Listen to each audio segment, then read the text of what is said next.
usoro nke oriri nsọ n'asụsụ Igbo n'akwụkwọ na-eji eme oriri nsọ nke Church of Nigeria Anglican Communion page 1. M ga-agọzi Jehova na mgbe niile. Sonu mee ka Jehova dị ukwuu. Nke a bụ ụbọchị Jehova meworo. Collect maka ịdị ọcha nke obi mmadụ niile. Chineke nke pụrụ ime ihe niile, gị onye obi niile ga-eru oghe n'iru gị, onye maara ọchịchọ niile, onye na-adịghị ezo ihe nzuzo ọbụla n'anya gị. Sachaa echiche nke obi anyị site n'ịkụnye ume nke mmụọ nsọ gị, ka anyị wee hụ gị n'anya nke ọma, wee bulie aha nsọ gị ka o si kwesị, site na Kraịst bụ Onyenwe anyị. Amen.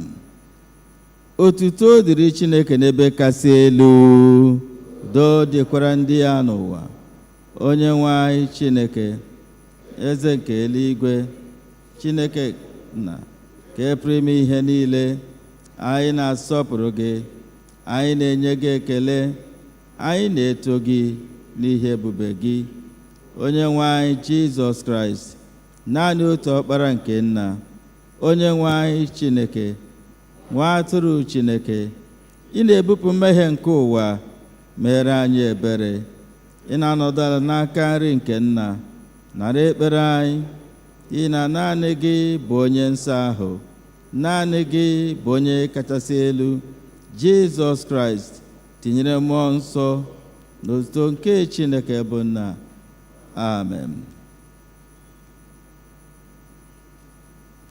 Page 5, paragraph C.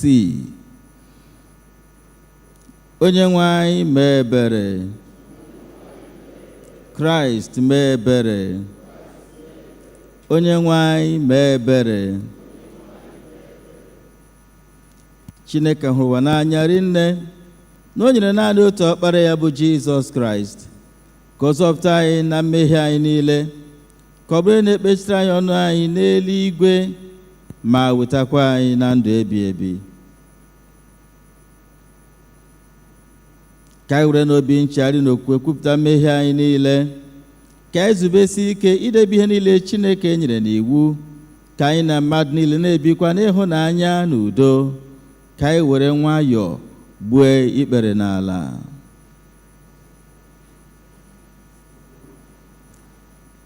Mmadụ niile, Chineke nke pụrụ ime ihe niile, Nna anyị nke eluigwe, anyị emehiewo megide gị na mmadụ ibe anyị, n'ime echiche, n'okwu na omume, site na nleda anya anyị, na-adịghị ike na-arụ anyị, site na njọ anyị kpachapụrụ anya mee. Anyị eje ije ka o si wee kwesị, dịka n'ọchịchọ nke Kraịst, anyị kpọkuru aha nke Kraịst, ma anyị esighị n'ihe ọjọọ wezụga onwe anyị. Ọ na-ewute anyị n'ezie. Anyị ewere obi anyị niile chegharịa na mmehie niile anyị, n'ihi ọkpara gị Jizọs Kraịst, onye nwụrụ n'ihi anyị, gbaghara anyị ihe niile nke gara aga. Kwekwa ka anyị na-efe gị ofufe n'ime ndụ ọhụụ, ka otuto wee dịrị aha gị. Amen.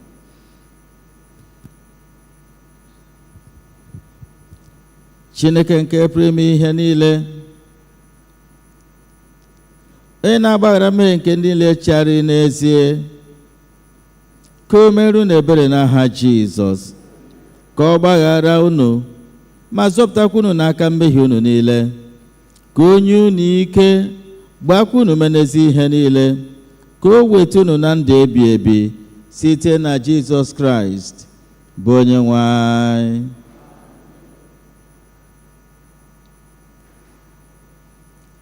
Collect akwụkwọ ozi na ozi ọma dịrị oferu nke a. Onyenwe anyị nọnyere unu. Ka anyị kpere Chineke. Chineke nke pụrụ ime ihe niile, onye dị ndụ ebighị ebi, ikpughewe onwe gị dị ka Nna Ọkpara na mmụọ nsọ, ịdị ndụ na-abụkwa eze n'ezi dị n'otu nke ịhụnanya. Jidesie anyị ike n'okwukwe nke a, ka anyị wee mara gị n'ụzọ gị niile, ma na-aṅụrị ọṅụ mgbe niile n'otuto ebi ebi, n'ịdị n'otu gị Chineke dị atọ, ma otu Chineke, ugbu a na mgbe niile ebi ebi. Amen. Biko nọdụ n'ala maka ihe ọgụgụ.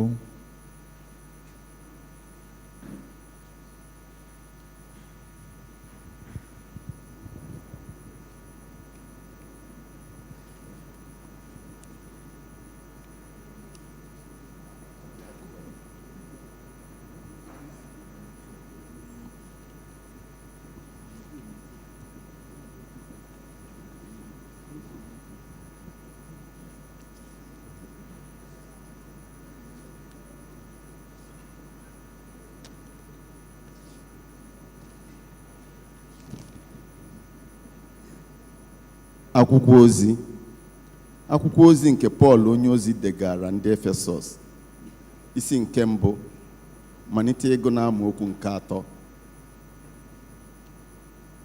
Onye a gọziri agọzi ka ọ bụ Chineke na Nna nke onye nwe anyị Jizọs Kraịst, onye were ngọzi niile ọbụla nke mmụọ nsọ gọzie anyị n'ebe dị n'elu igwe n'ime Kraịst, dịka ọ rọpụtara anyị n'ime ya mgbe aka atọghị ntọala ụwa, ka anyị wee dị nsọ, bụrụkwa ndị a na-apụghị ịta ụta n'iru ya n'ịhụnanya.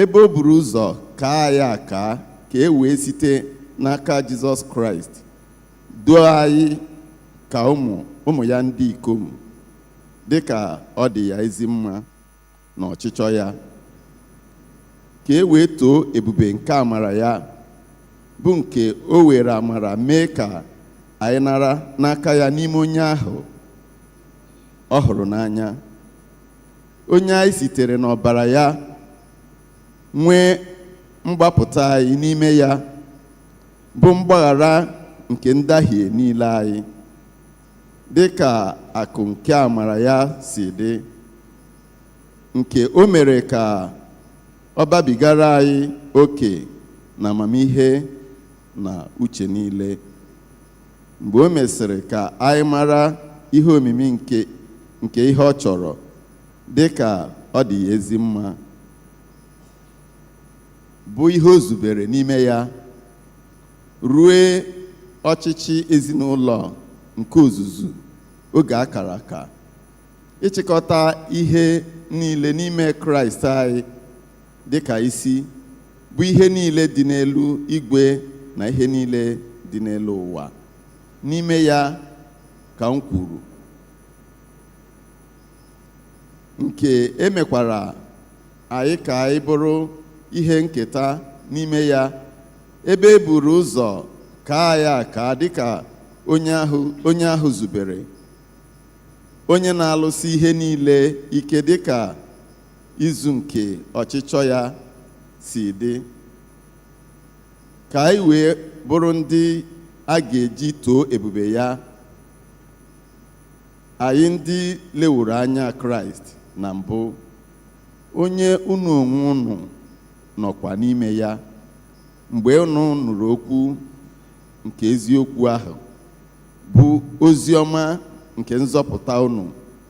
Ọ bụkwa n'ime ya, mgbe unu kwekwara na ya, ka eji mmụọ nsọ nke nkwa ahụ ka unu akara, bụ mmụọ nsọ, onye bụ ihe anyị ji nara ya ga-eketazu ihe nketa ya, ruo mgbapụta nke ihe Chineke nwetara, ka e wee too ebube ya.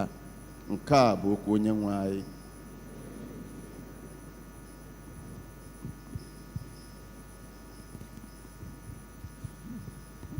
Please, let's be upstanding as we listen to the reading of the Holy Gospel. The Holy Gospel is written in the 14th chapter of the Gospel of our Lord Jesus Christ, as recorded by St. John, beginning to read at the 8th verse. Philip saith unto him, Lord, shew us the Father, and it sufficeth us. Jesus saith unto him, Have I been so long time with you, and yet hast thou not known me, Philip? He that hath seen me hath seen the Father. And how sayest thou then, Show us the Father? Believest thou not that I am in the Father, and the Father in me? The words that I speak unto you, I speak not of myself, but the Father that dwelleth in me, he doeth the works. Believe me that I am in the Father, and the Father in me. Or else, believe me for the very works' sake. Verily, verily, I say unto you, he that believeth on me, the works that I do shall he do also, and greater works than these shall he do, because I go unto my Father. And whatsoever ye shall ask in my name, that will I do, that the Father may be glorified in the Son. If ye shall ask anything in my name, I will do it. If ye love me, keep my commandments. And I will pray the Father, and he shall give you another Comforter, that he may abide with you forever. Even the Spirit of truth, whom the world cannot receive, because it seeth him not, neither knoweth him. But ye know him, for he dwelleth with you, and shall be in you. I will not leave you comfortless. I will come to you. Yet a little while, and the world seeth me no more, but ye see me. Because I live, ye shall live also. This is the gospel of Christ.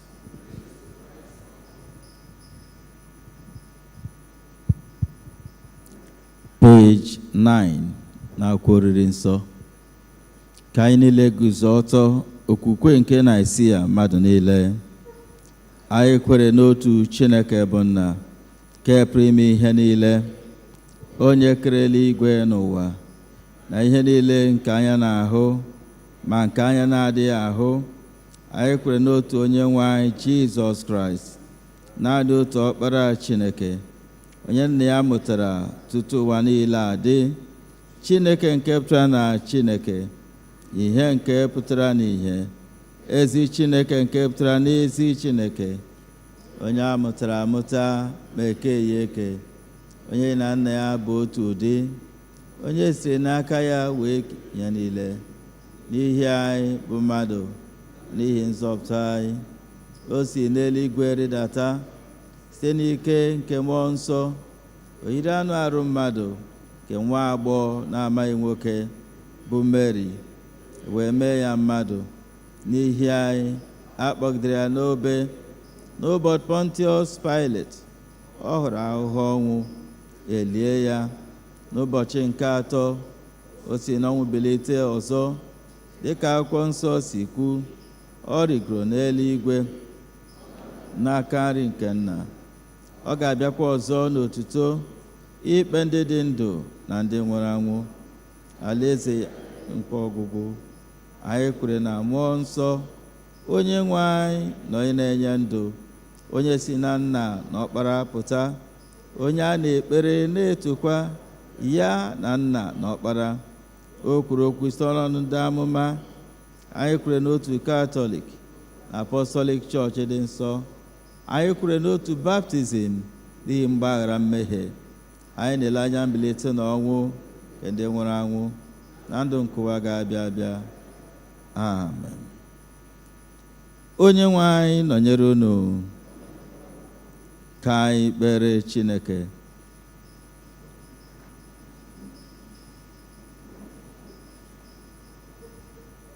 onye nwe anyị n'ebere gị. Ka anyị kpee ekpere maka chọọchị n'ụwa.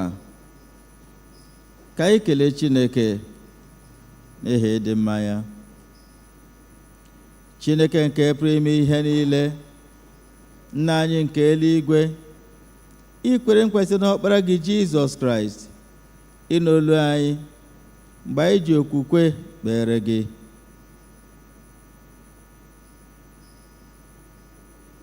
Nye Henry bụ primate anyị, Blessing bụ dean anyị, Michael bụ archbishop anyị, Akimpelu bụ bishop anyị, na chọọchị gị dum ike na ume n'ozi ha na-ejere Kraịst. Ka ndị niile na-ekwupụta aha gị dị n'otu n'eziokwu gị, biko n'ịhụnanya gị, mekwa ka ebube gị pụta ìhè n'ụwa niile. Onye nwe anyị n'ebere gị, gọzie duzikwa ndị niile na-achị anyị tụmadị n'obodo nke a bụ Naịjirịa. Oru gị bụ prezidenti anyị Tinubu na ndị gọvanọ niile dị iche iche na ndị eze niile nke ọdịnala. Biko nye ndị niile enyere ya ike ọchịchị amamihe, duzie mba nke a na mba niile ọzọ n'ụzọ ikpe ziri ezi n'udo, ka ụmụ mmadụ wee nyerịta ibe ha nsọpụrụ ma chọkwa ọdịmma mmadụ niile. Onye nwe anyị n'ebere gị,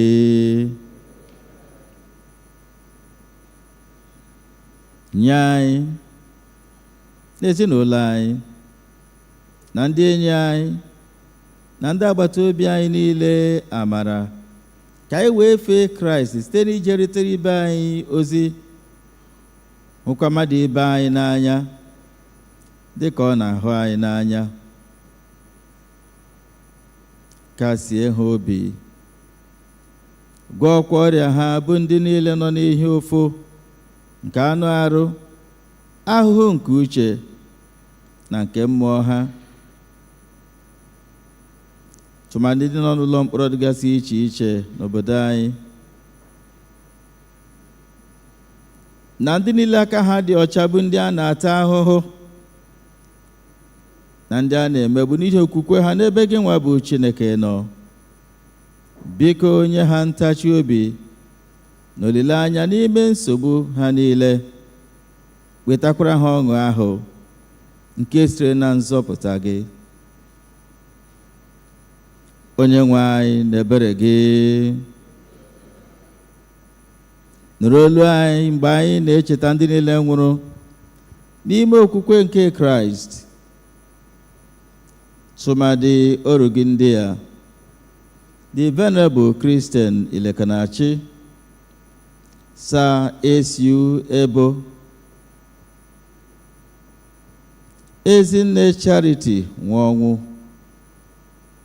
Mr. Ikechukwu Ebo, Mrs. Dora Eze, Very Reverend Z. Oloju, Mrs. Cecilia Okeke.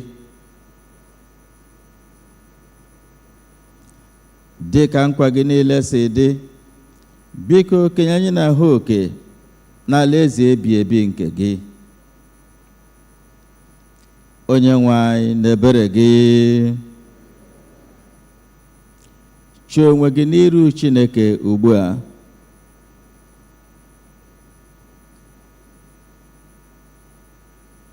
Taa bụ Sọnde akpọrọ Trinity, Chineke Ọkpara, Chineke Nna, Chineke Ọkpara na Chineke Mmụọ Nsọ, bụ ndị jikọtara onwe ha n'ịdị n'otu nke ịhụnanya, rịọ ịdị n'otu n'ịhụnanya nke Chineke n'ebe ezinụlọ gị nọ.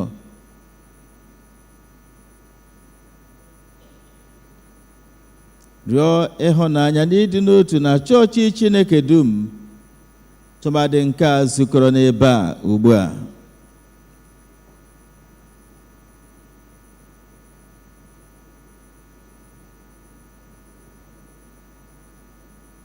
N'etiti di na nwunye, rịọ ịhụnanya na ịdị n'otu.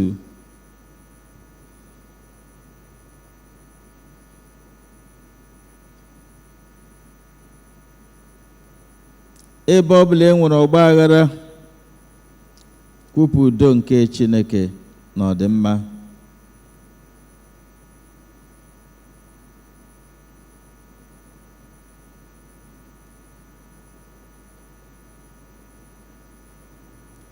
Kwubi okwu maka izu ụka ọhụrụ nke Chineke ji wee chọọ anyị mma, na ọ ga-ewetara anyị mbuli elu, na ọ ga-ewetara anyị agam n'iru, ọ gaghị eweta ịkwa akwa na iru uju, ọ gaghị ewetara anyị accident maọbụ iti ikikere eze, kama na amara Chineke ga-abara anyị n'elu ụba.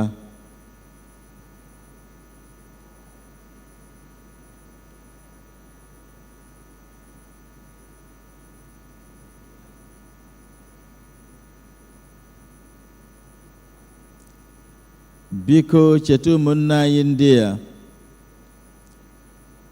bụ ndị na-eme ememe ncheta ụbọchị ọmụmụ ha. Mmadụ Abụchi Amarachi, Ọdụọkpara Cecilia, Ọgamba Ọlụchi, Ọkanume Florence, Ene Amarachukwu, Abonyi Chukwude, Njubigbo Precious, Nkamigbo Chioma, Ihe a na-achọ Chibudem,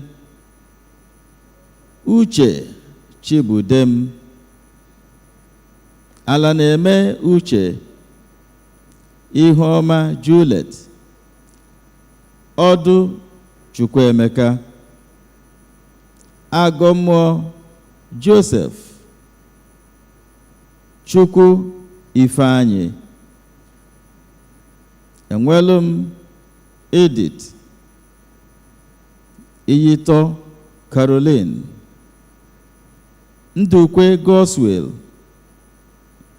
Nathan Okeke Njideka, Nwosu Hilda, Ọparugo Precious, Mark Ụzọma na Okeagụ Chibuike. Kwubi okwu n'afọ nke Chineke ji wee chọọ ha mma, na ọ ga-abụ nke agam n'iru.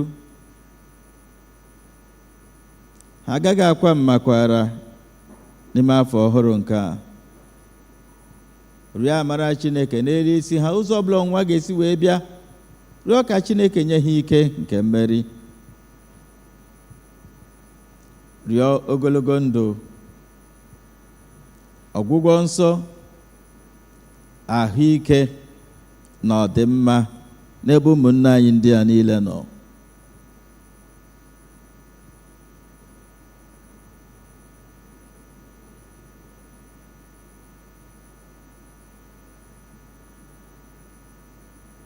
Chekwa ndị ọrịa niile n'iru Chineke. Rịọ ọgwụgwọ nsọ site n'oche eze amara nke Chineke.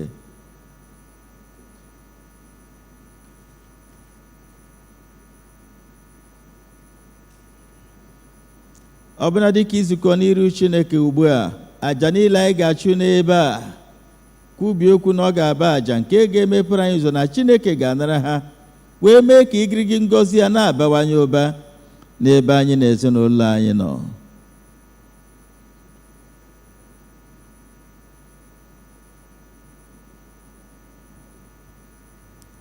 Chịkọta ekpere gị.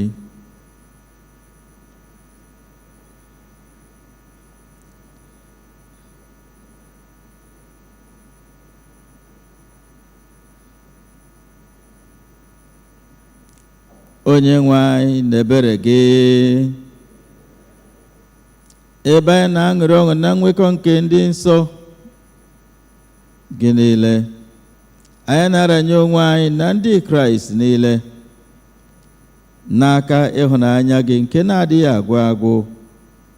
Nna nke ebere, nara ekpere anyị ndị a n'ihi ọkpara gị bụ onye nzọpụta anyị, Jizọs Kraịst.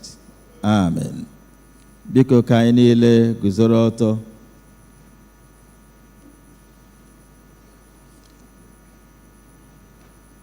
Page 20.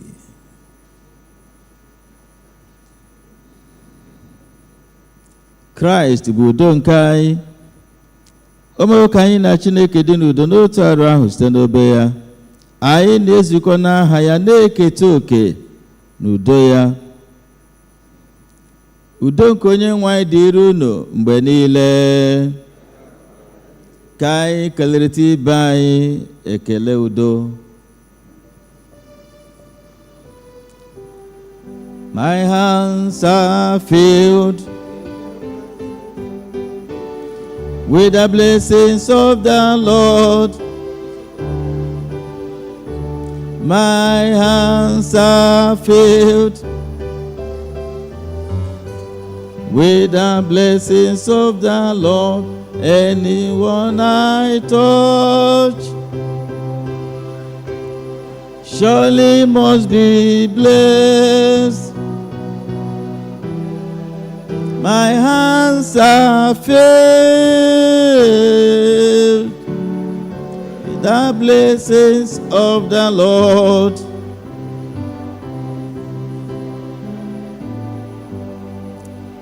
Abụ maka iji nakọta onyinye oriri nsọ maọbụ ọfatịrị, abụ 203 ya na abụ 197.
Amen.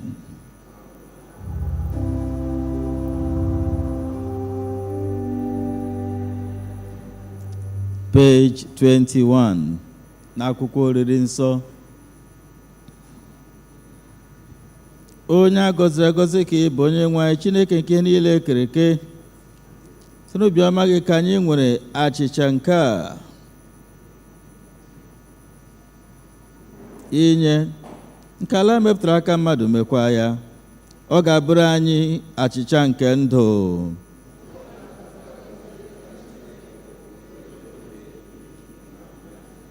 Onye a gọziri agọzi ka ị bụ onye nwe anyị Chineke nke niile kere eke. Site n'obiọma gị ka anyị nwere mmanya nke a inye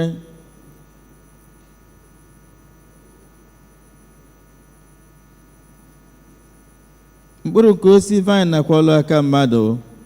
Ọ ga-abụrụ anyị ihe ọṅụṅụ nke mmụọ.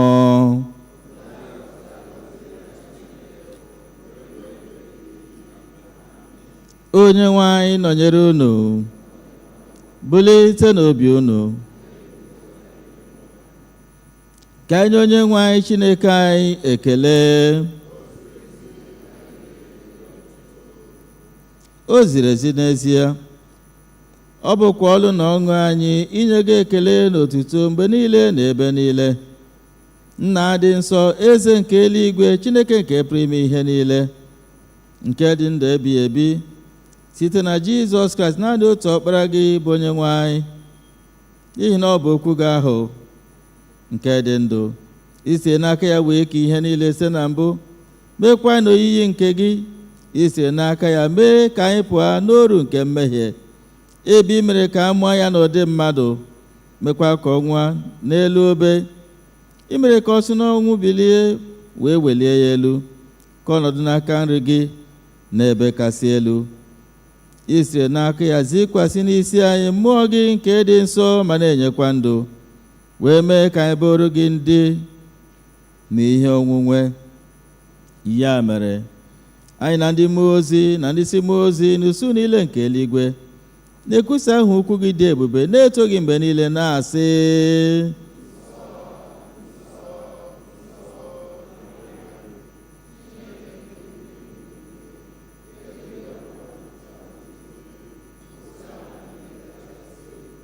onye a gọziri agọzi ka onye ahụ ọ bụ nke na-abịa n'aha onye nwe anyị. Biko gbue n'ikpere n'ala.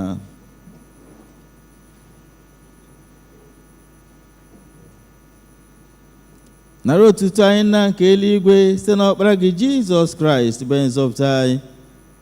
Ka mgbe anyị na-esi iji okwu ya na-edebekwa niile o nyere n'iwu, kwee ka site n'ike nke mmụọ nsọ gị ka ihe onyinye achịcha na mmanya ndị a bụrụ anyị arụ n'ọbara ya n'ezie. Onye na-ahara achịcha n'otu abalị ahụ arịara ya n'aka ndị iri ya wee nye gị ekele, ọnyawa ya wee ndị na-eso ozi ya sị na nrụrịkwa n'ihi na nke a bara m ka a na-enye n'ihi unu. Na-emenụ nke a ka unu wee na-echeta m. Mgbe ha risiri nri anyasị, Jizọs na-akwa iko, otu aka ahụ wee nye gị ekele. Onye ndị na-eso ozi ya si unu niile ṅụọ n'ime iko nke a, yi na nke bụ ọbara m nke ọgba ndụ ọhụụ ka a na-awụsi n'ihi unu na n'ihi ọtụtụ mmadụ n'ihi mgbaghara mmehie. Na-emenụ nke a mgbe ọbụla unu ga-aṅụ ya, ka unu wee na-echeta m. Ya mere anyị na-ekwusa ihe omimi nke okwukwe.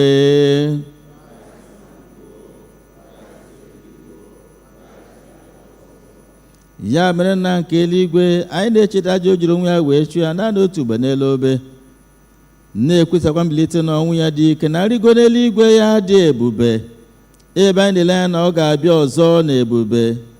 Anyị ji acha nke a na iko nke a na-eme ememe ji ahụ zuru oke, nara site n'aka ya bụ nnukwu onye isi nchụaja anyị, aja ekele n'otuto anyị nke a, mgbe anyị na-eri na-ahụkwa ihe onyinye ndị a dị nsọ n'ire ebe nsọ gị bụ Chineke.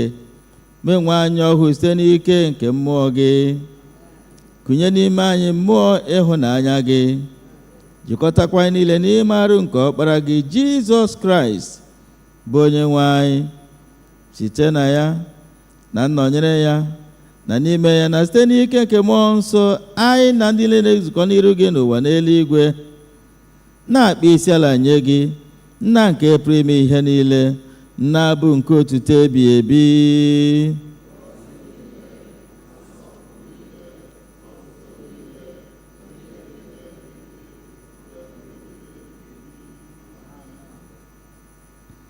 Page 31.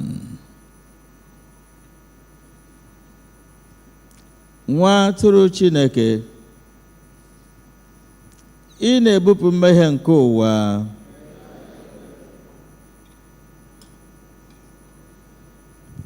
Nwa atụrụ Chineke,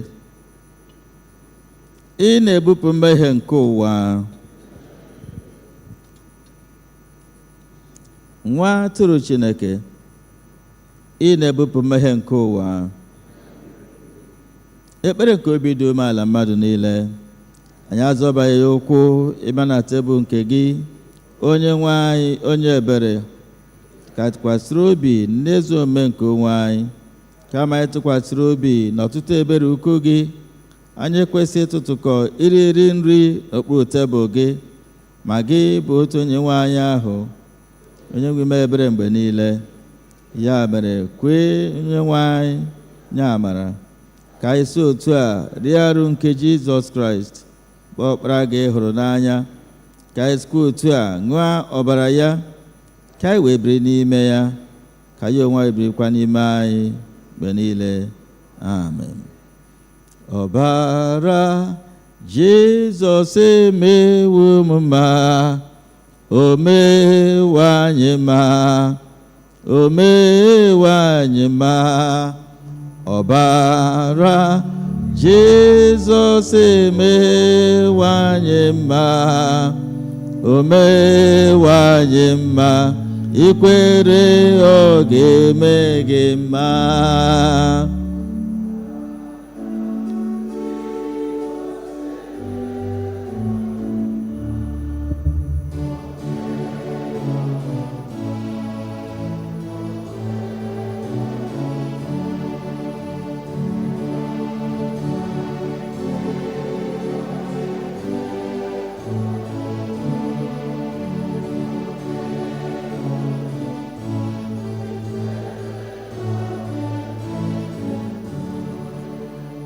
Ọbara Jizọs emewo anyị mma, o mewo anyị mma, o mewo anyị mma.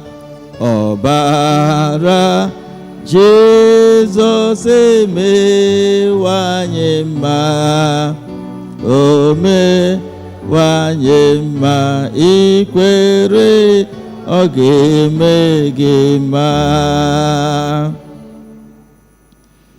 Were n'okwukwe bịaruo nso n'arụ nke onye nwe anyị Jizọs Kraịst, nke onye n'ihi unu na ọbara ya nke ọ wụsị n'ihi unu. Rienụ, ṅụkwanụ, na-echetanụ na ọ nwụrụ n'ihi unu. Were na ya meri n'obi unu site n'okwukwe na ikele ekele. Amen.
Biko ka anyị niile guzoro ọtọ.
Onye nwe anyị nọnyere unu, ka anyị kpere Chineke. Page 35 n'akwụkwọ oriri nsọ. Dịka onye nzọpụta anyị kụziri anyị otu a ka anyị na-ekpe sị: Nna anyị nke bi n'eluigwe, ka aha gị dị nsọ, ka alaeze gị bịa, ka eme ihe ị na-achọ eze n'igwe iji taa anyị. Gbara ndị niile mehiere anyị, laa n'ime ọnwụnwa, ma dọpụta anyị n'aka ajọ ihe, n'ihi na alaeze na ike na otuto bụ nke gị, ugbu a na mgbe niile. Amen. Ekpere nke aja ekele dị na page 36 together. Chineke nke pụrụ ime ihe niile, anyị na-ekele gị n'ihi na ị werewo arụ n'ọbara ka ọkpara gị Jizọs Kraịst ezu anyị. Site n'aka ya, anyị eche n'iru gị mkpụrụ obi anyị na arụ anyị, ka ọbara aja dị ndụ a chụrụ gị zipụ anyị n'ike nke mmụọ gị, ịdị ndụ na ịlụ ọlụ ga-enye gị otuto na nsọpụrụ. Amen. Anyị ga-ejikere onwe anyị ịnụ okwu Chineke site n'ịbụ abụ 196, abụ 196, iji wee kwado onwe anyị ịnụ okwu Chineke.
nsọ nsọ nsọ Chukwu oke n'isi ụtọ anyị ga-abụ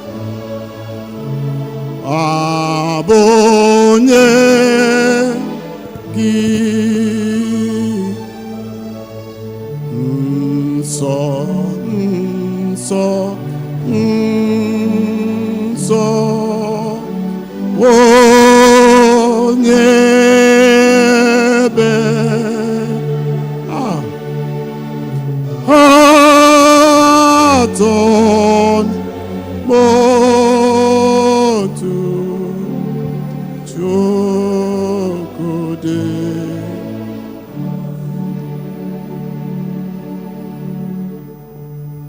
Ezi onye nwe anyị na Chineke, gị onye naanị gị dị nsọ, onye ebere, onye amara, dadị ụmụ gị nọ n'iru gị. Anyị na-asị ekele dịrị gị, gị onye dupụtara anyị n'ụtụtụ ụbọchị taa. Ọ bụ na ụbọchị a kpọrọ Trinity Sunday, anyị na-asị ribe otuto n'aha Jizọs.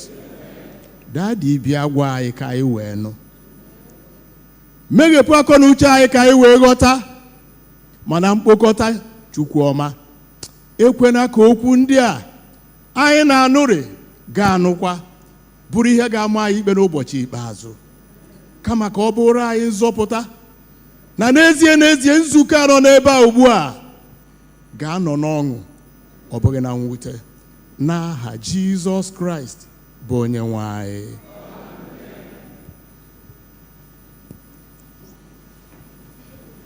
Keleenụ Jehova n'ihi na ọ dị mma.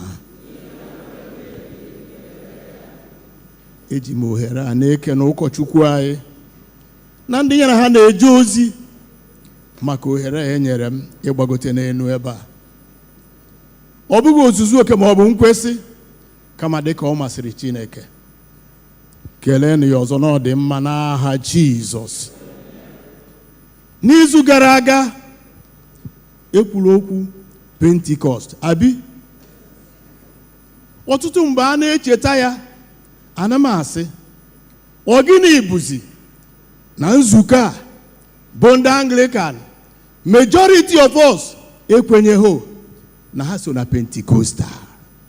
Achị ikwu asị the Pentecostal Church, as if na ya anọghị n'ime ya. O so n'ihe anyị ji bụ abụọ taa akpọkwara ya gịnị? Trinity Sunday. Nna, Ọkpara na Mmụọ Nsọ. Mgbe m na-achịgharị ihe ndị a n'uche, otu ihe batara n'ime m, nke bụ okwukwe anyị. Gịnị ka ọ bụ dị? M wee gaa n'ebe edere katikizim. Ọ sị, gịnị bụ isi ihe ị mụtara n'ihe ndị a dị n'okwukwe gị? Gị onye Anglican, ọkwa okwukwe anyị na-ekwu okwu a. Ọ sị n'ọzịza, mbụ amụtara m na ikwe na Chineke bụ nna onye keworo m n'ụwa niile. Nke abụọ sị, ikwe na Chineke bụ Ọkpara onye gbapụtaworo m na mmadụ niile. Den nke atọ o ji bụrụ Trinity, ọ sịkwa, ikwe na Chineke bụ Mmụọ Nsọ onye na-edo m nsọ na ndị niile Chineke rọpụtara. Praise the Lord. Dị na ọ dị ka esi, gịnị ọzọ ka anyị na-achọ? Mgbe anyị nọ n'ụlọ akwụkwọ, n'ebe njedobere wee na-agakwa, o nwere otu onye nkụzi nọ n'ebe ahụ. O nekata ofu onye n'ime anyị, ọ kpọọ ya si, enyi m, you are too good to perish. Okwu agbagwoju anya. You are too good to perish. and ihe abịa gbatara m n'obi mgbe m na-ene anya n'ebe anyị ga-eji wee mere ihe isi okwu n'ụbọchị taa. Na mmadụ ọbụla kpọrọ onwe ya onye Anglican, you have nothing to maybe to argue or to complain. Kama akwụkwọ nsọ na mụ onwe nguzo n'ebe a dịka onye e nyere ọnụ ikwu okwu a na-asị, you are too good to perish. Onweghị ụsọ ọbụla ị ga-enwe. The other time a na-ekwu okwu banyere marriage, ekwugo okwu na-asị o nwere ihe ndị Anglican nwere dịka ihe bụ okwukwe ha na marriage. Nnọdụ ebe nnọ do na arụ adịcha m sị na enwere, maka na ịbịa na agbamakwụkwọ a na-eme ka aghọta na ọ bụghị ihe mmadụ na-eme na-eme gịnị na-echeghị echiche, ọ bụghị ịmapụtaghị ịmagbunye. Ọ dị n'ebe a, mana maka na oge adịghị, enwere ike gụbịa ọ dị ka a ga-asị, mana ọ dị mkpa ka ịghọta na n'ihe niile ọbụla Anglican zuru oke. Anọ ka m ji sị, we are too good to perish. Let nobody deceive you. Unless ma ọ bụrụ na ị dịghị agụ akwụkwọ nsọ, ọ bụrụ na ị kwenyeghị okwu Chineke, nke a wee kpọrọ anyị jee n'ebe anyị gụrụ taa. Dịka m kwuru na anyị enweghị ọtụtụ oge. John chapter 14.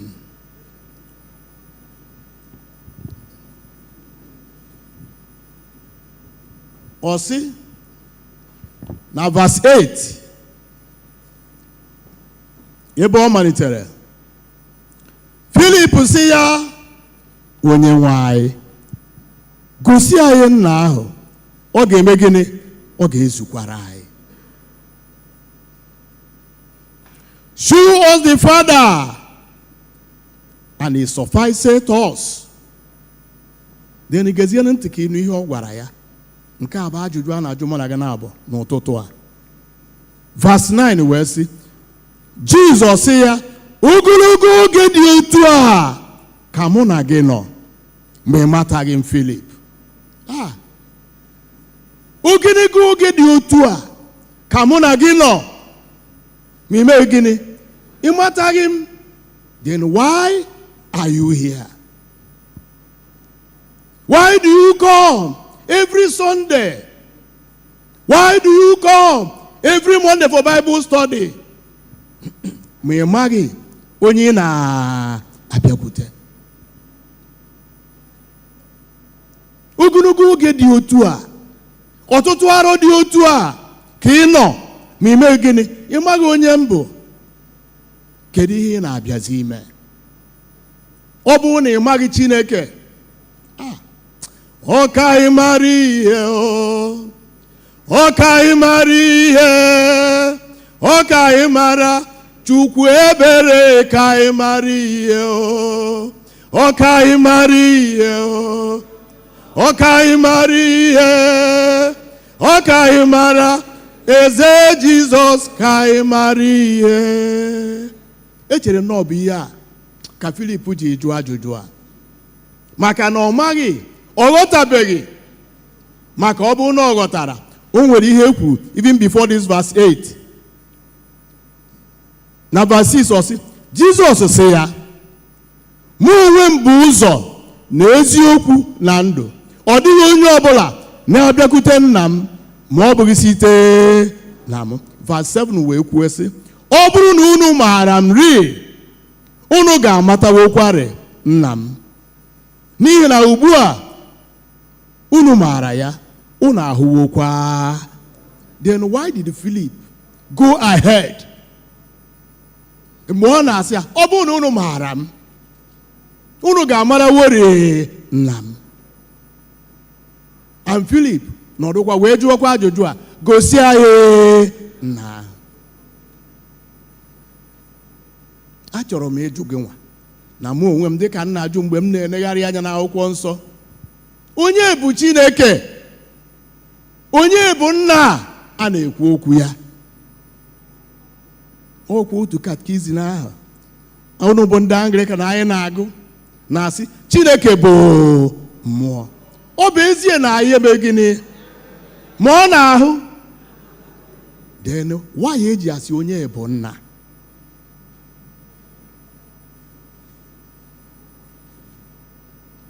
Ọ maghị. Then ajụjụ a ka na-abịakwa. Ọtụtụ oge dị otu a, ọtụtụ arọ dị otu a ka ije were ụka ma ị maghị onye na-eji ikpere. Then kedu ihe ị na-waste the time? Why throwing away and wasting all this time? Kedu ihe ọ bụ? Ọtụtụ arọ ndị a ka ị nọ na-enye na-alụ ọrụ. The other time abịa n'ebe a raise a fund and it involve. A na-atụpụta ego. Ị na-agba mbọ ka ije ozi a mee gịnị? Gaa n'iru. Ma ị maghị onye ị na-ejere ozi a, onye ị na-arụrụ ọrụ a, ka onye ị na-enye. Ka ihe ị na-abịara, is it to make friend with the vicar and the prominent men in the church?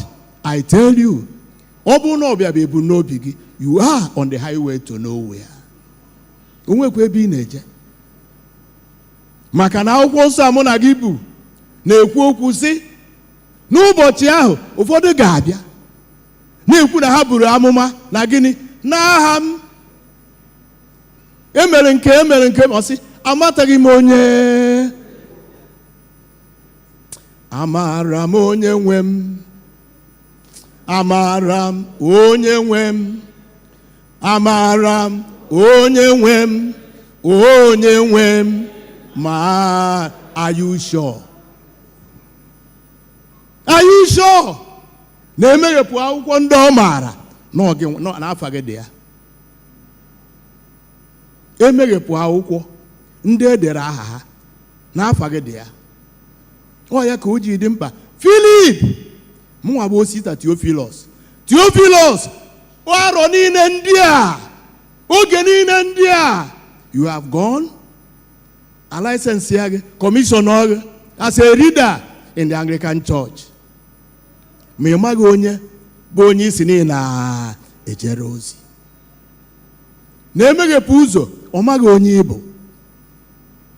Then if na ihe bụ the cocoa of the matter bụ to know him. Onye mara ya. Ọ sị ka hara bụ ndị na-ara ya, ha ka o nyere ike ịbụ ụmụ ya. Ọ bụghị maka ihe a na-emekasị. Those ones bụ ihe na-eso. Galatia chapter 5, chapter 1 verse 10. O nwere ihe ọ gwara m. Andọ ihe a ka anyị ncha na-esi ya n'ụtụtụ a. Akwụkwọ Galatia chapter 1 verse 10. Ọ sị, n'ihi na ọ bụ mmadụ ka m na-eme ka ha kwenye ugbu a, ma ọ bụ Chineke, ma ọ bụ a na-achọ ụzọ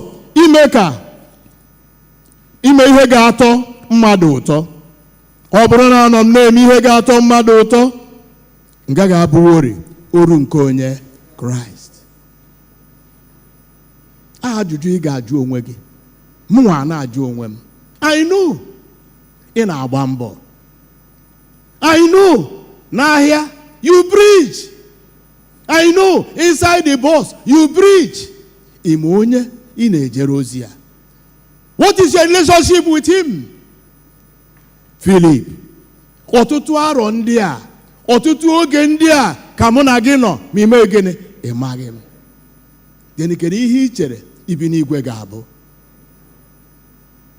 Nke anyị na-abụ nzukọ nke ga-abụ naanị ọṅụ mgbe obi ya ga-apụ n'ike nke njọ Jizọs n'ụlọ ebighị ya anagide zukọ. Are you sure? Ajụ ka anyị na-ajụ onwe anyị taa. Na n'ụlọ ebighị ebi ahụ na gịnị ya ga-ezukọ? Maka o nwere ihe o ji sị ọtụtụ arọ ndị a okwu ebere dị ihe ahụ. Dịka m gwara gị, onye nkụzi anyị a jụrụ enyi m nwoke wee sị ya you are too good to perish. Because everybody know na grammar school. And in grammar school, I'm not uka. But the way this young man behave, it was your bakarat, it was your bagwa. Or say, you are too good to perish. Echegi no nwere onye Anglican ọbụla kwesịrị ije ọkụ ala mmụọ. Maka na na-enyezu ihe niile ọbụla a sị na emeghepụ ihe ọ na-ekwu banyere marriage, ịchọpụta na onweghị ihe ọzọ dị n'obi Chineke Anglican Church ji pụta na-abụghị ka emee uche ya. Malachi chapter 1 verse 6.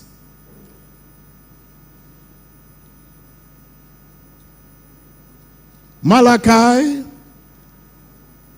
chapter 1 verse 6.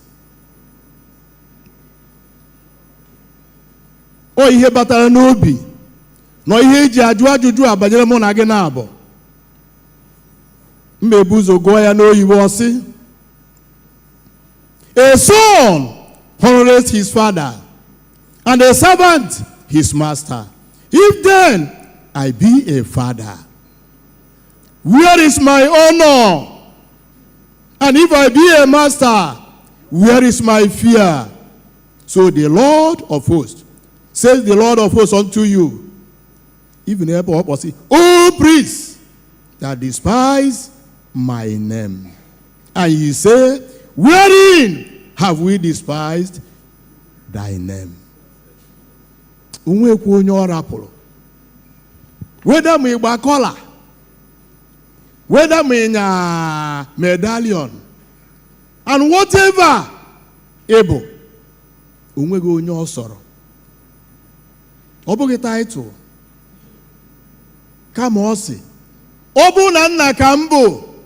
Ụfọdụ nwere ike na-asị kedu ihe na-akọ ihe a. Ọrụ Chineke ka anyị na-ejere ozi. Eziokwu ka ị kwuru. Mana ọ sị na ya amaghị gị.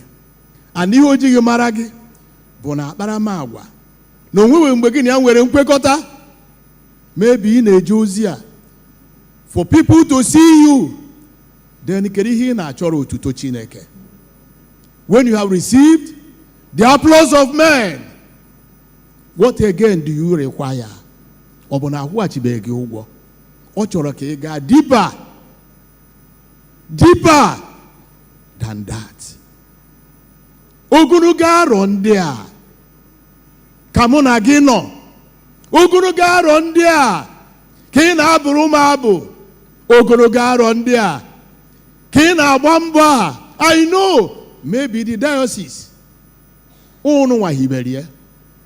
In your hometown, single-handedly, you built that edifice. Decorate ya. But ọ na-ajụ ogologo ihe ndị a niile ma ị mabeghị m nwa.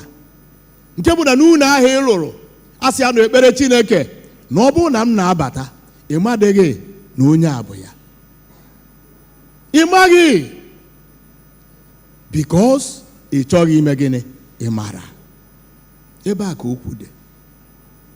Ọ bụrụ na ị chọrọ ịmara, ị gara agba mbọ mee ihe ị nwere ike ime. Anya ka Filip na-asị, gosi anyị nna ahụ o zuworo anyị.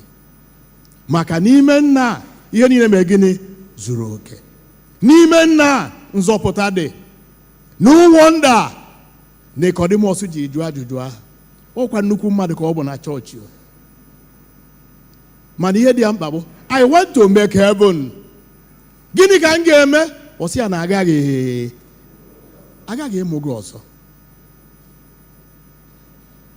And ịma mgbe o kwuru okwu etu ihe a ga-esi wee mee, is it possible? Maka ọ ghọtaghị ịbakwa n'afọ amụọ ọzọ. Ọ ihe yiwekwara ajụjụ a ka ọ jụrụ ya. Being a big man, a well-known person, maybe somebody a ga-akpọ the stakeholder in that church. Mana ị maghị ihe ndị a. Ọ gịnị meziri? Maybe na anya ga-agbadatabeghị. Ị mara na ụzọ a bụ ụzọ esi aga. Ụzọ a bụ ụzọ esi aga. ịma anyị bụrụ abụsị ọ ka anyị mara ihe ebe anyị kwesịkwara na ebe dịkwa ihe a ga-agụ tata na Proverbs iji ebe ahụ na he is the wisdom tupu eke ụwa ọnọdụ ya then kedu ihe ọzọ ọ ga-agwa onye bịara na chọọchị? Kedu ihe ọzọ ị ga-asị ị chọrọ bịa ma ọ bụrụ na ị nwetaghị ya? Ị nọ na-azọ ute, ndị na-azọ ana na-eme gịnị? Na-enweta. Ọ na-ana ka ị ga-atụ ute. Ọ na-ana ka ị ga-atụ ute. Ị nwetabeghị ana, ị na-ege ute na ebe ka ị ga-apak, ebe ka ị ga-edobe? Ị ga-alahụ n'elu? No way.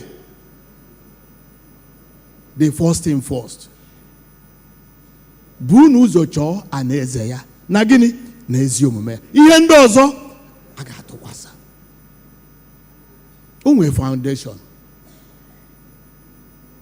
And if the foundation is not there, I tell you, dịka m kwuru na mbụ, we are on the highway to nowhere. If we go near the other time, a man built a house. Look at one day, ụdị mmiri azụrụ na is it Wednesday and Thursday. Wee na-etiwapụ. While mmiri a na-ezo, igwe meghepụ, ebu igwe na-eme gịnị? Gbawara m, amụma na-eme gịnị? Na-ese. Nwoke a baa n'ime ụlọ. Kpọọ nwa ya nwoke sị ya, bịa. Ọ sị ya, dadị ogiri mmiri na-ezo, sị ya, pụta na ezi. Ọ ka mmiri mabazi anyị n'agbanyeghị unu a. Praise the Lord. Ọ sị ya na ya trust ha ego nya ji eru unu a. N'ọ ga-abụ ya ka amụma na-egbu igwe na-eme gịnị? Na-achọta. So ka hapụba n'iro. Ọ bụrụ maka unu a, ha jide ya. Amaghị m nwere etu ọ dị kịta. Ya nwalụrụ ụlọ, dozie ya, ọ bụrụ ebe obibi. Mana mgbe mmiri bịara, ọ sị ga-eme gịnị? Ka a pụọ na mmiri. Ọ ghọzie onye enweghị ụlọ. Maka ihe gịnị? Ọ trust gị ego o ji eru ụlọ. Do you trust your life? Ọ bụkwa mmadụ na-atụne. Ọ bụghị mmadụ. Hapụkwa ihe wuruwuru niile a na-eme gara wuru. Ma born again dị ya, enwekwara born wuruwuru. Yes! Ọ bụrụ na ọ dịghị, ọ bụrụ na enweghị born wuruwuru, that song ga-akapụta gị. On the last day, on the last day, only true believers shall be the true ones. Do they call themselves believers? Do we all believe? I'm not coming here kwenyere. But also that the true believers will be raptured. Because when they believe na arụsị, ọ kwa believer ka ọ bụ. When they believe na their money, dịka anyị na ha afụzi, asị nwatakịrị ya gburu nne ya, onye agburu nne ya, onye agburu papa ya, onye nke agburu nwa ya maka ihi ego. I was somewhere in a hospital, I think other last 2 years. Akọla akụkọ bịa banyere man na nwunye asị na-achọ o nwere onye ga-ego nwa ha. Ọkwa ha nwa mụrụ ya. Gịnị bụ mkpa unu? Ha chọrọ isi Nigeria wee mee gịnị? Wee pụ. Ebumnobi ebu nya pụọ na ya ga-amụtakwa, mana ọ n'ọgbọ a ka ọ na-eme. Ihe dị ya mkpa bụ Togo, mana ọ bụghị maka nwa. That is the word ebe anyị nọ. Ọtụtụ ụbọchị ndị a, arọ ndị a, Philip ka mụ na gị nọ ma ị maghị onye mbụ. Kedu ihe ọzọ ị chọrọ ka o mere gị? Kedu ihe ị chọrọ bịa n'ụlọ Chineke? Is it fame or popularity? Ha ncha dịcha mma, mana abụ ahụ na-asịkwa ọzọ. Ịma mma na mma gị megịnị fọdụrụ. Ịma mma ịma gị Chineke. Ọ rụrụ arụ anyị nwa na-abụsị abụ ndị a. Ịma mma ịma gị onye ọ sị na mma gị rụrụ arụ. Ọ bụrụ na mma gị abụghị n'ime Chineke, forget about it. Ihe abụ ihe akpadoro ọkụ a na mmụọ. Ifu ebe mmadụ nwụrụ na ure mmadụ, ọ dị egwu. Ọ dị egwu nke na-eme ka nghọtara etu anyị guzoro ma mụnwa ma gị nwa. A sị ka ewepụta obi anyị kịta kosa n'aja ebe a. Onye ọbụla jee furu obi afụcha ya, si onye na-eje werekwa nke ụfọdụ ama ewezi nke ha o. Maka ọ ga-afụ ya na etu ya afụ gị na onye ọjọọ ka ya mee gịnị ka ya bụ. A na echichi ya na ihe tie odere n'obi ya so na igbu nyanwa. Etu a ka ọ dị di na nwunye mebi enye 6 months, onye ọbụla na nwoke nwaanyị na after 6 months onwe ndị agha basị ga eje kpọta nya onye ọbụla jechi ya gwa be di ya, ọ sị mama ka ya nọtụkwuo 6 months maka na ihe nwaanyị a na-eme ọ dịghị ọkụkọ. Nwoke a bie bụ hell. I can go back. Ogologo ụbọchị ndị a, ogologo arọ ndị a ka mụ na gị nọ ma ị mataghị onye mbụ. Ịmara Chineke dị mma o nweghị ihe ọzọ anyị na-ekwu. The Bible says you shall know the truth, and the truth will set you free. Who is that truth? I am the way, the truth, and what? And life. Then kedu ihe ọzọ a na-achọ? Ọ bụrụ na ị nweghị ya, nsogbu dịkwa. Dịka anyị na-ekpokọta, soro m gaa na John ebe a anyị gụrụ maka anyị na ha ekpokọta. John chapter 8. O mee dị ka a ga-asị, I can live my life anyhow. I know most of us nwekwara such okwukwe. Jesus, Savior, but not the Lord of your life. But o nwere ihe o kwuru mgbe ọ na-ekwu okwu from verse 19 n'ebe ahụ anyị gụrụ. Ọ sị, ọ fọdụrụ nwa oge ụwa agaghị ahụkwa m ọzọ, ma unu onwe unu na-ahụ m. Unu onwe unu ga-adịkwa ndụ n'ihi na unu onwe unu, n'ihi na mụ onwe m na-eme gịnị na-adị ndụ. N'ụbọchị ahụ unu onwe unu ga-amara na mụ onwe m nọ n'ime Nna m, na unu onwe unu nọkwa n'ime m, na mụ onwe m nọkwa n'ime unu. Onye nwere ihe m nyere n'iwu nke na-edebekwa ha, ọ bụ onye ahụ na-eme gịnị na-ahụ m n'anya. In other words, ọ bụ onye a bụ onye mee gịnị maara m.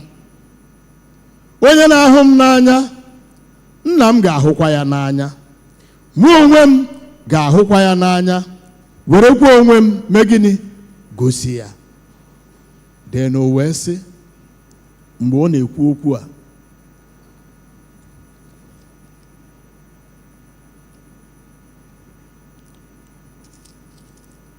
verse 24 ka ọ ghara ịbụ ihe tere aka, or 23. Jizọs zara sị ya, ọ bụrụ na mmadụ ahụ m n'anya, ọ ga-edebe okwu m, Nna m ga-ahụkwa ya n'anya, anyị ga-abịakwutekwa ya, na-emekwa ebe obibi anyị n'ebe ọ nọ. 24. Onye na-adịghị ahụ m n'anya adịghị edebekwa okwu m niile. Okwu nke unu na-anụ abụghịkwa nke m, kama ọ bụ nke onye? Nke Nna m, onye mere gịnị zitere m. Ịfụ na ebe okwu dị n'ịmara Chineke bụ na gịnị? N'okwu ya. N'okwu ya ka ọ dị. Ana ọ bụrụ na ị maara okwu ya, debe okwu ya, okwu ebigo. Mgbe ị nyefere onwe gị n'aka ya, ọ na-asị ịmaghị m, ekwenyere m Chineke na ọ ga-eme gịnị? Ọ ga-egosi gị onwe ya. Onye si anyị chọọ na anyị ga-eme gịnị? Anyị ga-achọ. Anyị kụọ na ya ga-eme gịnị? Si yọọ na a ga-eme gịnị? Which means na onweghị ihe fọdụrụnụ.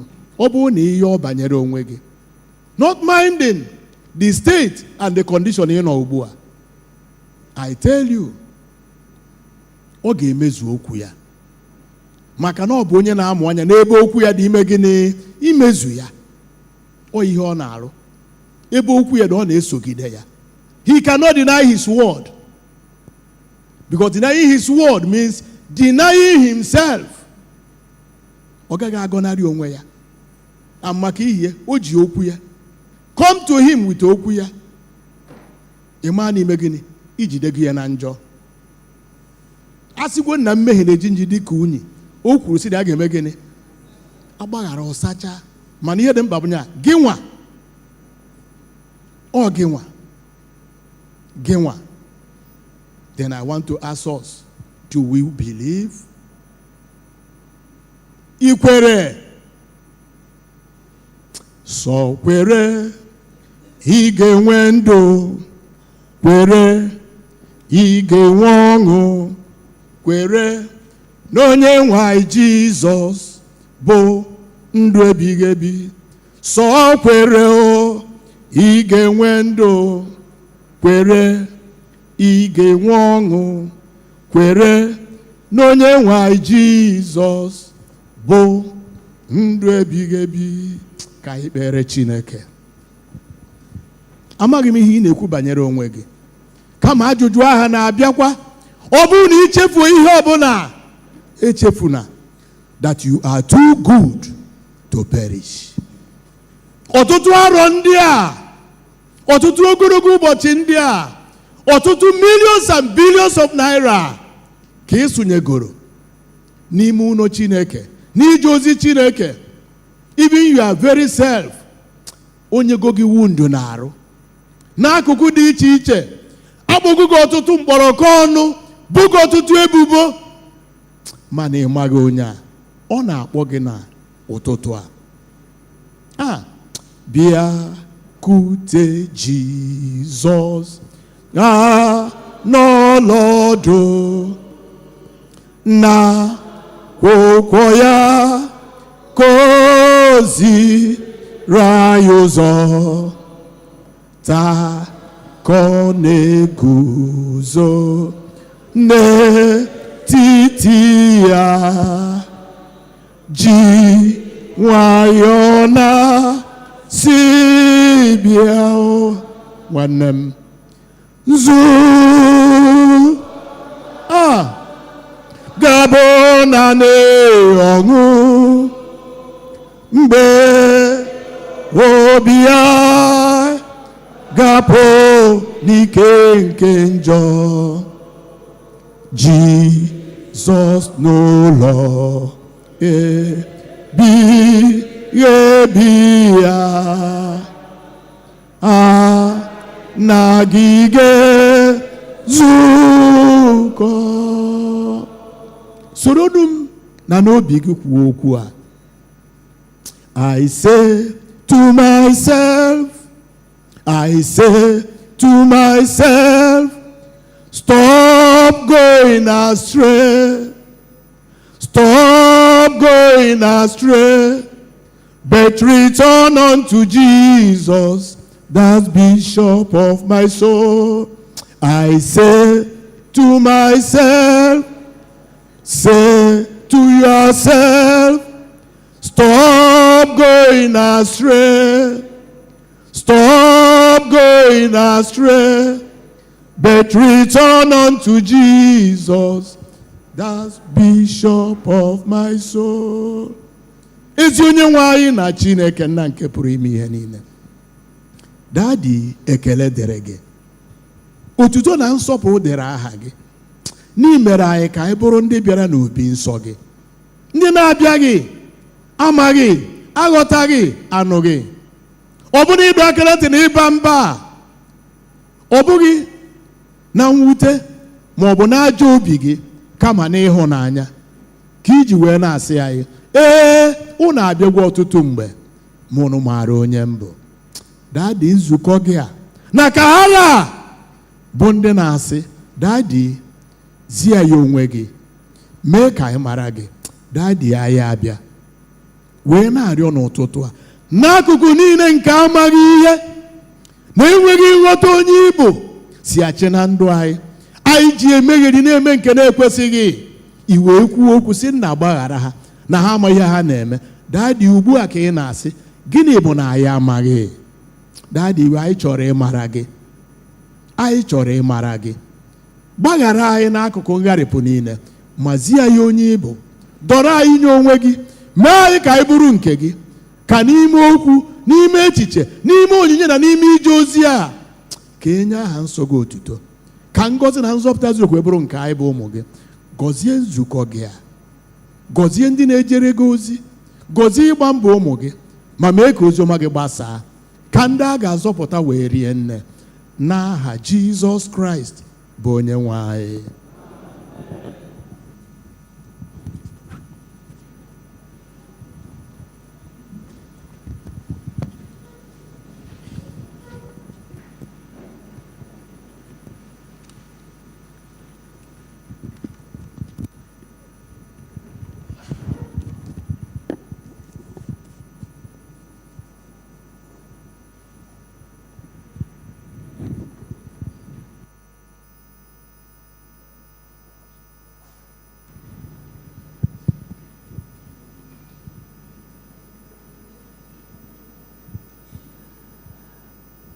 Biko ka anyị nọdụ ala, ka anyị na-abụ abụ 160, abụ 160. Biko Gideon Stewart ga-ejegharị wee nakọta onyinye ụka Church Collection, abụ 160.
biko nọdụ n'ala.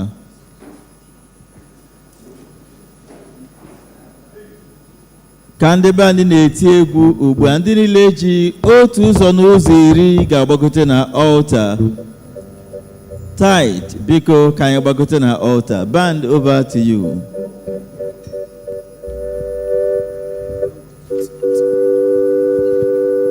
Ezi Chineke dị mma, imeela n'ụbọchị taa. Ezi Chineke dị mma, imeela n'ụbọchị taa. Ezi Chineke dị mma, imeela n'ụbọchị taa. Eze m ụbọchị taa. Ezi Chineke dị mma, imeela n'ụbọchị taa. Ezi Chineke dị mma, imeela n'ụbọchị taa. ezigbo Chineke dị mma, imeela n'ụbọchị taa. Eze m ụbọchị taa. Ezigbo Chineke dị mma, imeela n'ụbọchị taa. ezigbo Chineke dị mma, imeela n'ụbọchị taa. onye amara na onye eziokwu ka ọ bụ n'ụbọchị taa. Ezigbo n'ụbọchị taa. Thank you, Jesus.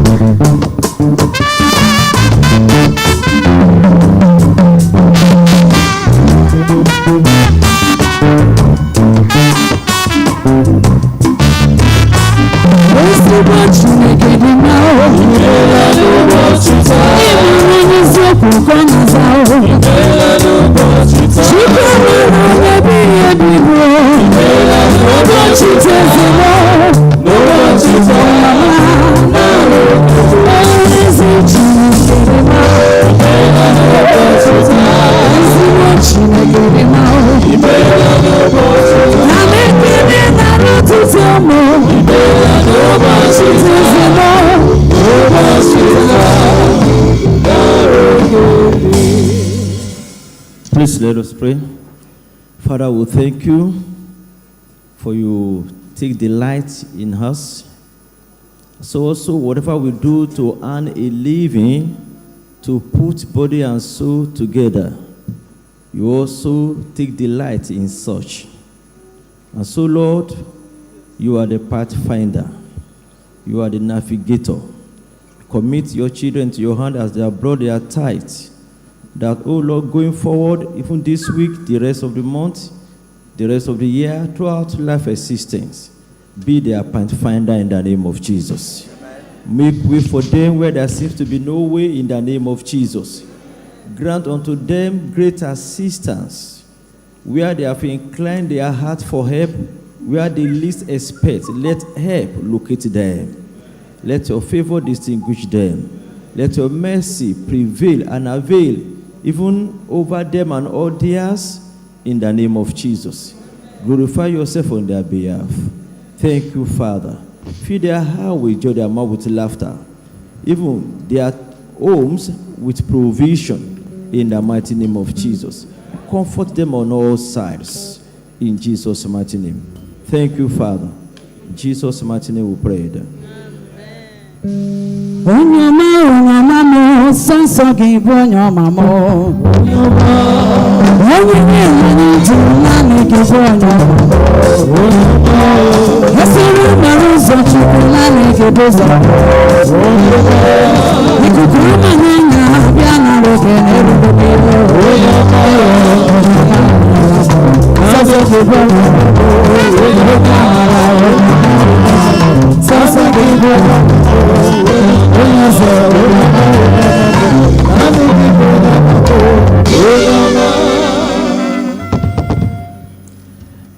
biko ndị nọ na gallery anyị ga-agbatu n'ala ebe a ka anyị mee obere exercise. otu ele anyị nọdụ ala n'oche. unu eweli iwe biko.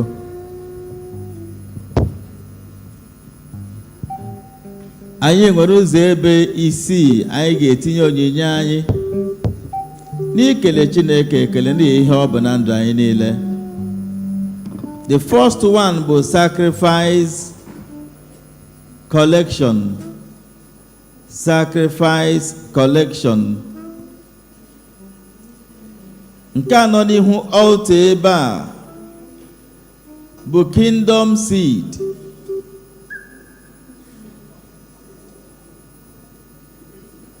Brigade support. Okay. Nke a nọ n'ihu altar ebe a bụ brigade support. Weta kingdom seed ebe a. Aha, dowe kingdom seed ebe ahụ. Biko ana m arịọ ka mmadụ niile guzoro ọtọ ka anyị kpọkue Chineke bụ onye na-agọzi anyị kwa ụbọchị.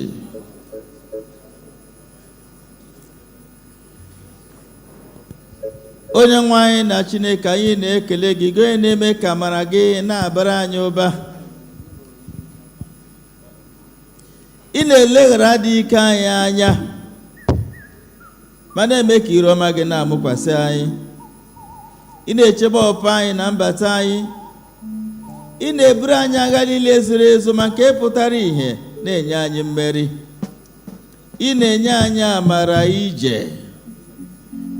Ị dịghị ekwe ka aka ụta nke ndị iro rute anyị arụ. Ọbụna mgbe ọbụla nrịanrịa bịara, onye nwe anyị, ị na-eleta anyị n'ọgwụgwọ nsọ. Ya ma anyị na-asị ụtọ na nsọpụ dịchasịara gị n'aha Jizọs. Aja nke anyị ga-achụ ugbo onye nwe anyị nara aja ndị ya n'agbanyeghị ihe anyị ji n'aka. Ọha gị ka ihe ị na-emere anyị n'obi ọma gị, n'obi ebere gị. Mee ka ebe niile ziri ezi anyị na-ebikwasị aka ka ọ bụrụ ngọzi nye anyị n'aha Jizọs. Ọbara ka anyị na-azọbụkwu n'ime izu ụka ọhụrụ nke a. Anyị ekwubi okwu na ọ ga-abụ izu ụka agamniru. Ọ ga-abụ izu ụka nke udo. Ọ ga-abụ izu ụka nke amara ije. Ọ ga-abụ izu ụka nke akụte nwere n'aha Jizọs. Ka ha rabụ ihe nripịa n'ụzọ ọbụla nke ga-asachapụ anya na akpa akụ anyị. Onye nwe anyị, anyị ezipụ ọkụ mmụọ nsọ wee na-erepịa ha. Gala ha n'iyi n'aha Jizọs. Asịkwarị na o nwere altar. Asịkwarị na o nwere coven, ọbalaeze ọchịchịrị nke na-enwe ntaji anya n'ebe obi ọbụla nọ n'ebe a nọ. Anyị na-esi na altar nke Chineke na-ezipụ tọnda nke eluigwe na sọfọ nke eluigwe. Ka ala ha n'iyi n'aha Jizọs. Anyị atọ ntọala ogologo ndụ na ahụike. Ọ bụrụ nwoke anyị ebi ebi n'aha Jizọs Kraịst bụ onye nwe anyị.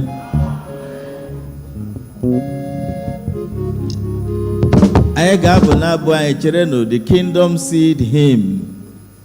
Kingdom Seed Hymn. Ka organist pịara anyị aka n'igwe. Kingdom Seed Hymn.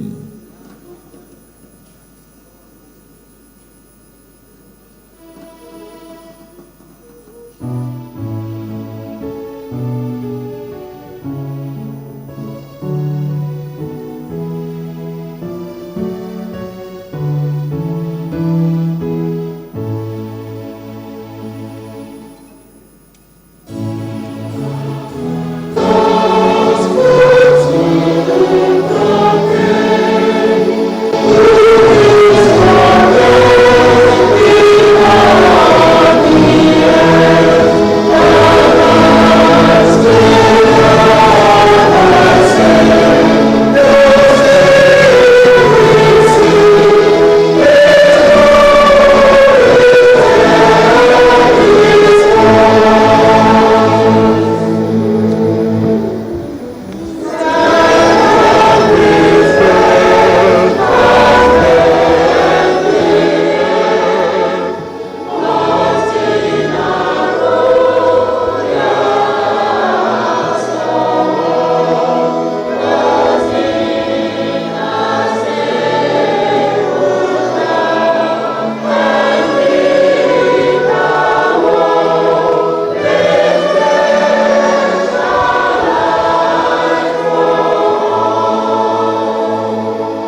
anyị echefuzila anyị.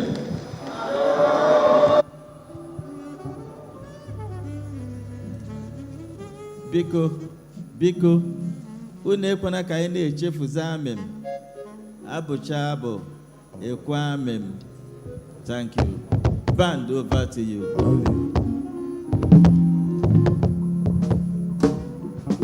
Onyere m udo, onyere m ebe sara mbara chibo, o ziri m ụzọ mee m mma.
Let's go. Ọnọ n'eluigwe n'ele n'ọnụ. Ihe niile mere na nzuzo Jehova mara. Onyere m udo, onyere m ebe sara mbara. Eze m o ziri m ụzọ mee m mma. Onyere m ebe sara mbara. Onyere m udo, onyere m ebe sara mbara. O ziri m ụzọ mee m mma. Onyere m udo, onyere m ebe sara mbara.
Thank you, Father, for all you have done for me. Thank you, Father, even a man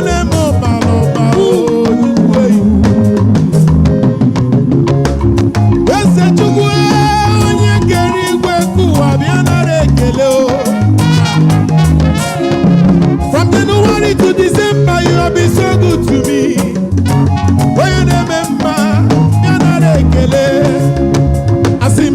Onyere m udo, onyere m ebe sara mbara. Chibo ziri m ụzọ mee m mma. Onyere m udo, onyere m ziri m ụzọ mee m mma.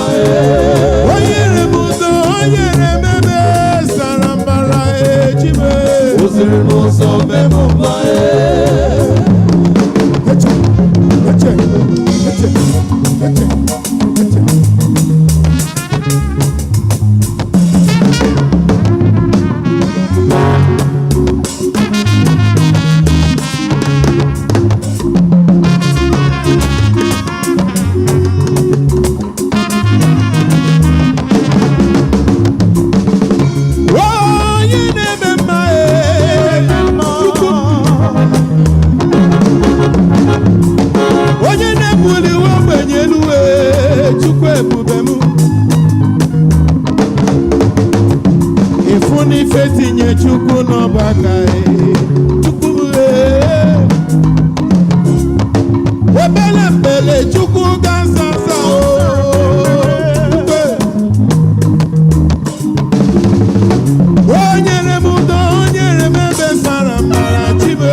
chimo. Chimle chimle oyoyo chimo. Ihe na-emere m dị m mma na ruo. Ọ dị m mma na ruo. Ọ dị m mma na ruo. Ihe ọbụ ị na-emere m dị m mma na ruo. Ọ dị m mma na ruo. Ọ dị m mma na ruo. Chimle chimle oyoyo chimo. Chimle chimle oyoyo chimo. Ihe na-emere m narị m mma na ruo. Ọ dị m mma na ruo. Ọ dị m mma na ruo. Ihe ọbụ ị na-emere m dị m mma na ruo. Ọ dị m mma na ruo. Ọ dị m mma na ruo. Ihe ọbụ ị na-emere m dị m mma na ruo. Ọ dị m mma na ruo. Ọ dị m mma na ruo. Chimle chimle oyoyo chimo. Chimle chimle oyoyo chimo. Aka na-eme mma oyoyo chimo. Jehova Jireh oyoyo chimo. Onye ọma na-eme mma oyoyo chimo. Onye na-enye nwa oyoyo chimo. Onye na-ebu agha oyoyo chimo. Onye na-ebuzi ogbenye oyoyo chimo. Onye na-enye ego oyoyo chimo. Akọma na-eme mma oyoyo chimo. Ihe na-emere m dị m mma na ruo. Ọ dị m mma na ruo. Ọ dị m mma na ruo. Ihe ọbụ ị na-emere m dị m mma na ruo. Ọ dị m mma na ruo. Ọ dị m mma na ruo. Chelebem chelebem chelebem chelebem chelebem.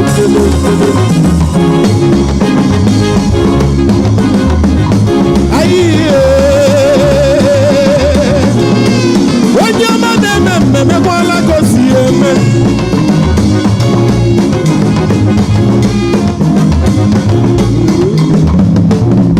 Onye ga-eme ka Chineke si eme.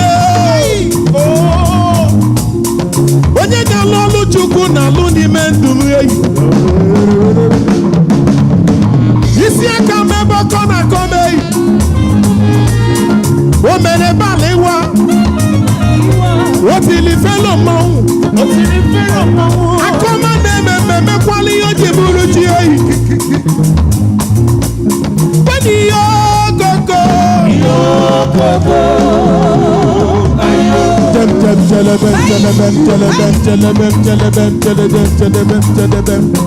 Ọgada gidi gidi gidi gidi gidi gidi gidi gidi. Echeche echeche echeche echeche echeche echeche echeche echeche echeche echeche echeche echeche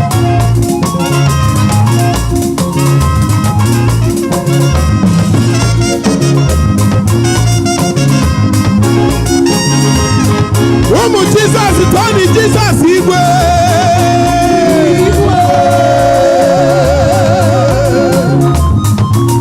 Onye ma egwu agba gabala m egwu eyi. Ekwensu uche gị aka mgba. Obi agbawa ya. Ekwensu uche gị aka mgba. Enwere egwu ị ga-agba ya. Obi agbawa ya.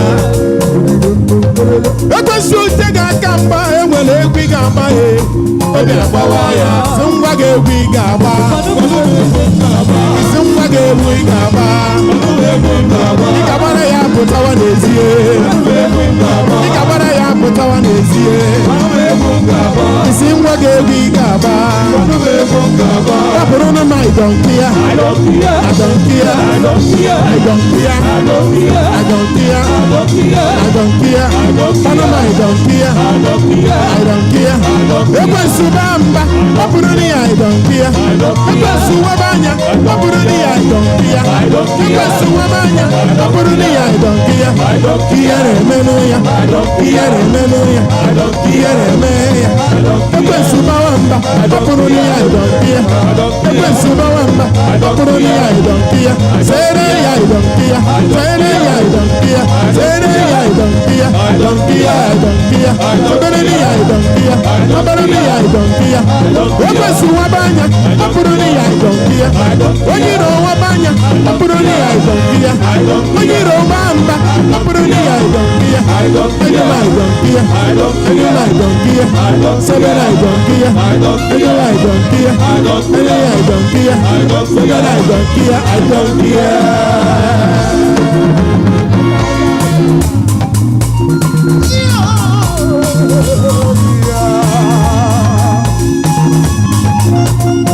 And about Jesus, them, tell them, say,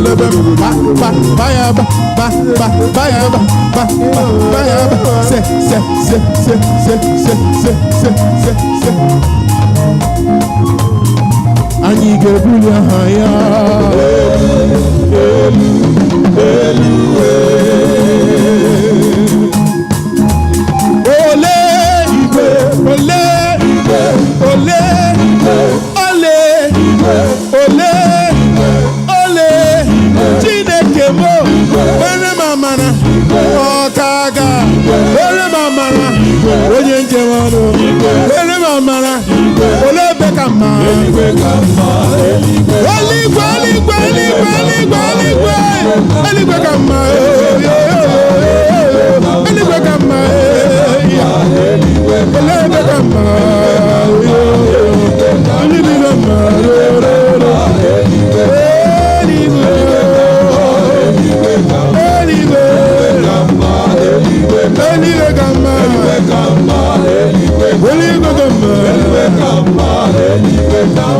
Zion obodo ma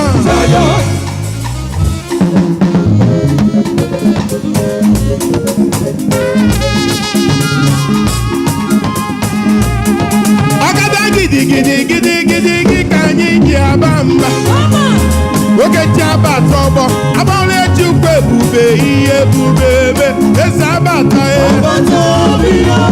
eze abata ya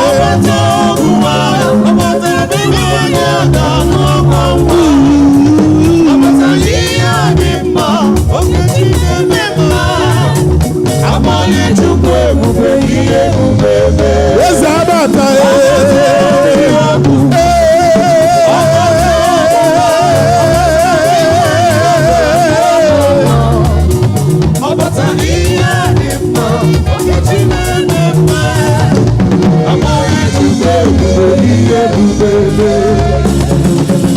Listen, nyayo okukwe, nyaya amamihe, nyayo okukwe nna ka ijere gozie yi.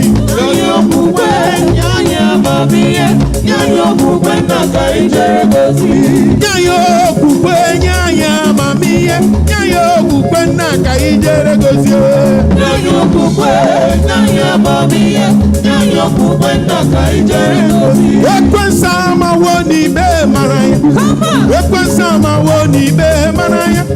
Judas amawo onye na-enweghị Jizọs n'ime mara ya. Ekwensa amawo n'ime mara ya. Ekwensa amawo n'ime mara ya. Judas amawo onye na-enweghị Jizọs n'ime mara ya. N'isimo amara dị n'isimo bụ Chukwu na ndụ me ike dị n'arụ m bụ Chukwu n'isi me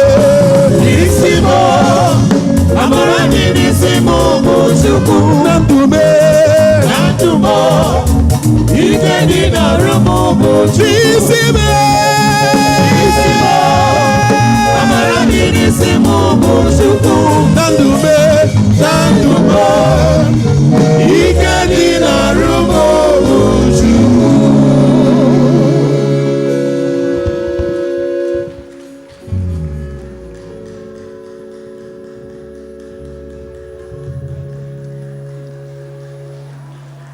Praise the Lord.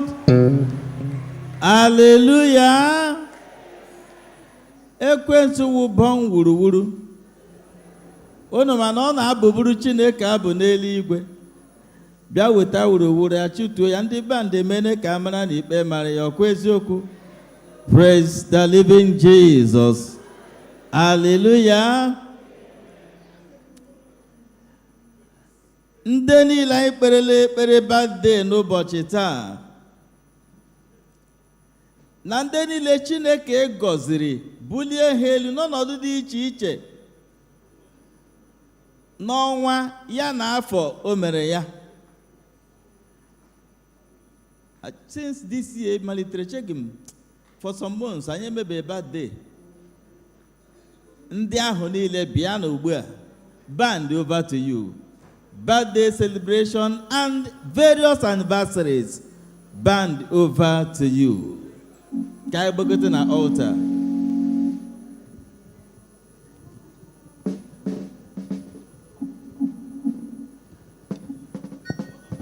Amen. Enwere Chukwu dị mma. Enwere Chukwu dị mma. Enwere m ya. Enwere Chukwu dị mma. Enwere Chukwu dị mma. Enwere m ya. Enwere Chukwu dị mma. May celebrants and all the people that have never called to the altar for birthday and anniversaries, all of you come now. Band over. Enwere Chukwu dị mma. Enwere Chukwu dị mma. Enwere Chukwu dị mma. Enwere m ya. Enwere Chukwu dị mma. Enwere m ya. Enwere Chukwu dị mma. Enwere m ya n'elu nwata. Enwere Chukwu dị mma. Enwere m ya Chukwu dị mma. Enwere Chukwu dị mma. Chukwu na-enye ego na-anaghị ọbara. Enwere Chukwu dị mma.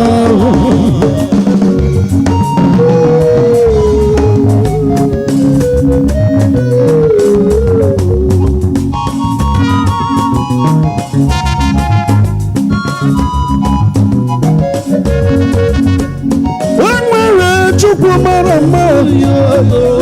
Enwere Chukwu dị mma. Mana Chukwu na-eme ihe siri ka ọ dị mfe. Mana Chukwu na-eme ụzọ na-emepe. Enwere Chukwu dị mma. Enwere Chukwu dị mma. Onye nwere gị nwere ihe. Onye jụrụ gị jụrụ ihe. Enwere Chukwu dị mma. Enwere Chukwu dị mma. Enwere m ya. Enwere Chukwu dị mma. Enwere m ya n'elu ụwa niile. Enwere Chukwu dị mma. Enwere Chukwu dị mma. Enwere Chukwu dị mma. Enwere Chukwu dị mma. Please let us pray. Father, we thank you for your strength. You are all in all to us. You are the giver of life. You are the sustainer of it. Thank you, Lord, especially for the May celebrants. Many others here present. Thanking you for their various months. Acknowledging your preservation. To you only and alone be glory, honor forever and ever in the name of Jesus. Those who know your name shall put their trust in you. For you have never forsaken them that seek you. Because they know your name, they have come before your altar, putting their trust in you for continuity going forward. We ask, God, that you go before them, you come with them, come at the rear. In their hearts, their various homes and families, as regard their personality, such things they have before you as request, O God.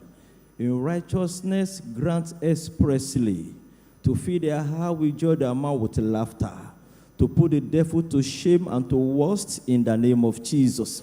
That your glory will distinguish your children, your honor will prevail in their lives. In the name of Jesus. Every foot of pride that may want to exalt itself against them, Lord, you will put far away from them.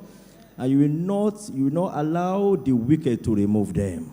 In the name of Jesus. Lord, we ask, oh God, that we continually enjoy the excellency of your loving kindness. You always make them to drink of the rivers of your pleasure.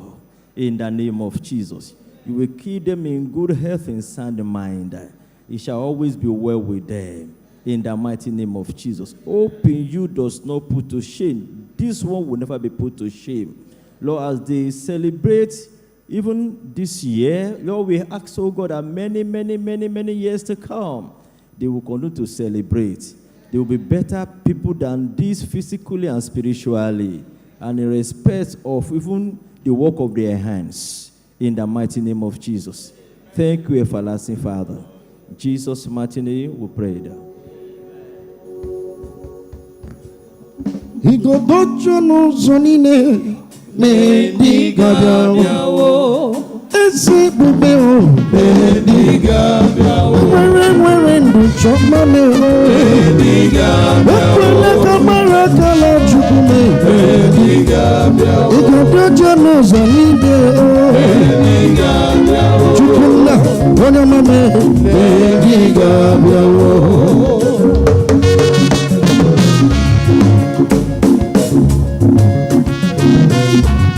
Igodocho n'ụzọ niile sayi na-ediga bịawo na-ediga bịawo. Marvelous group ga-abịa ugbu a ikele Chineke ekele bụ onye nyere ha amara ha wee jere ya ozi na harvest niile anyị mere 2025. ha gbara Chineke mbọ n'ebe ọ dị ukwuu. Ha na-achọ iche onwe ha n'iru Chineke tutu amalite nke afọ a. All the members of Marvelous Group, friends and well-wishers, please come to the altar now. Band, over to you. Marvelous God, thou alone are worthy to be praised.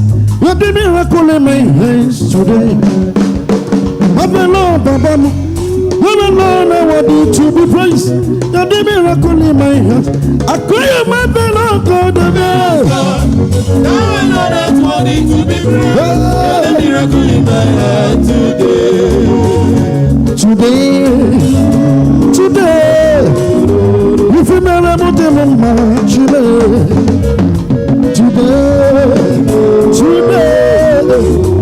if you never put them on my, I call you my beloved God. Now I know that's worthy to be praised. Got the miracle in my heart today. Hallelujah.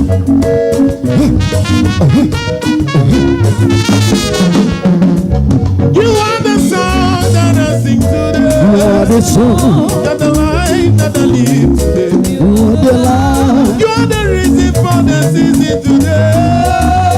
Oh my God.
Hallelujah.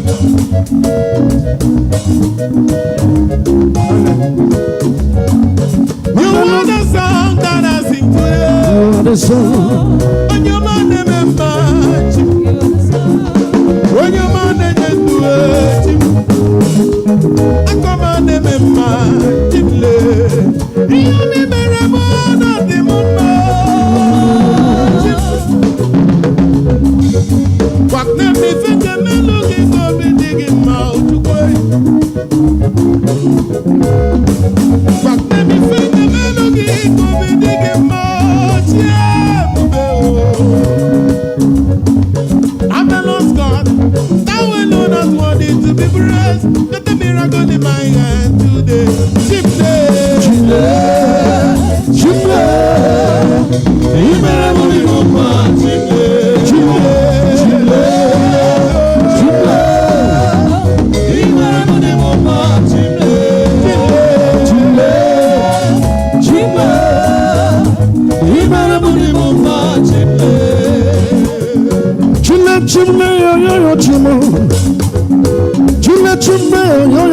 chimo. Ine mere mjimo malaru. Adimu malaru. Adimu malaru. Yo chimo. Ine mere mjimo malaru. Adimu malaru. Adimu malaru. Yo chimo. Yo chimo. Chile chile. Yo chimo. Chile chile. Yo chimo. Ine mere mjimo malaru. Adimu malaru. Adimu malaru. Yo chimo.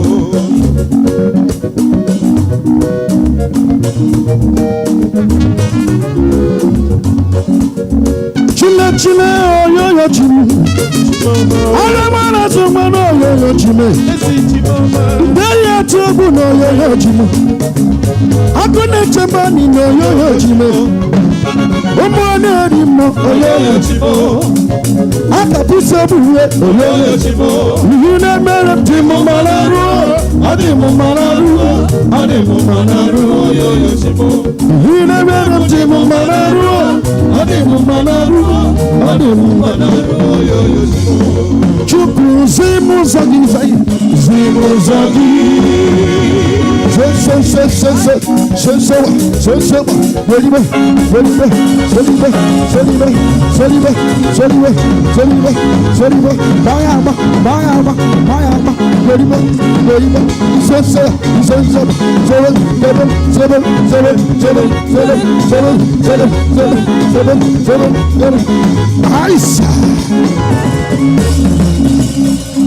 Chama me chama, chama me chama, chama me chama, chama me chama, chama me chama, chama me chama. Apangini rani ngotata, chama me chama. Apangini rani ngozitata, chama me chama. Apangibule rani ngotata, chama me chama. Chama me,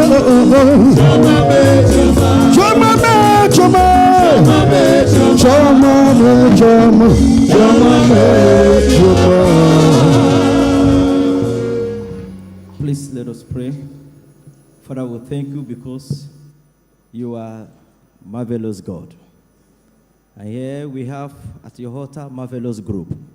Thank you for your wonderful works, marvelous works in their homes and families, even in this particular group thus far.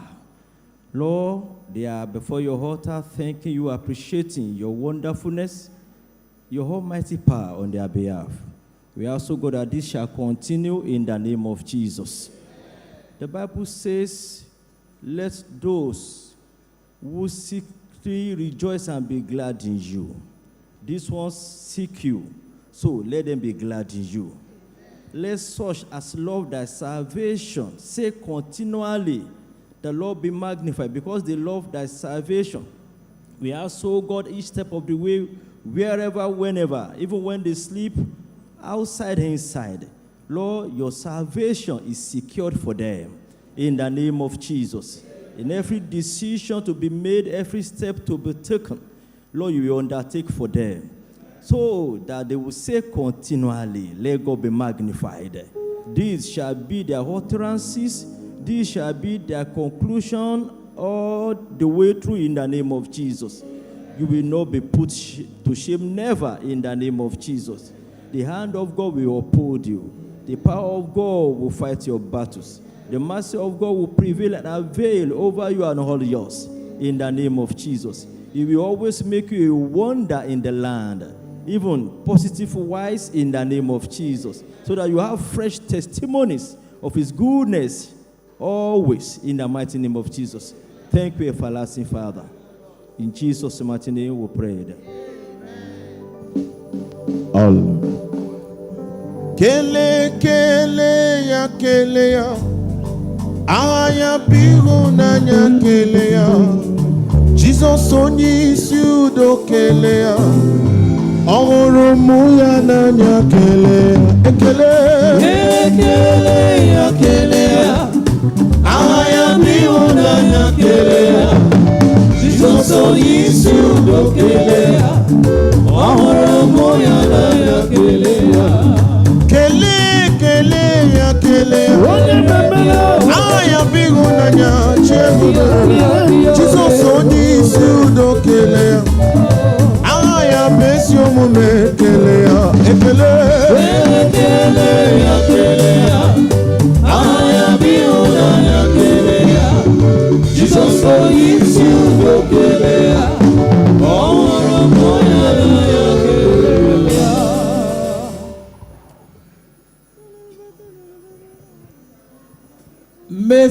group ele nkunu na-agbazi egwu ndị marvelous chere n'unu wureni ya nwayọ.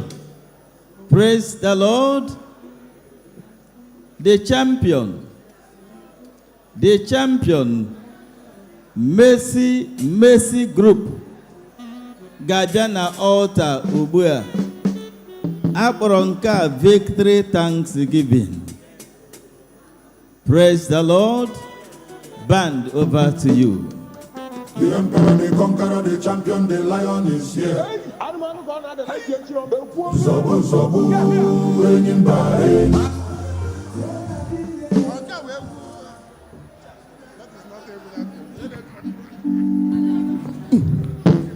Suwaraya mama,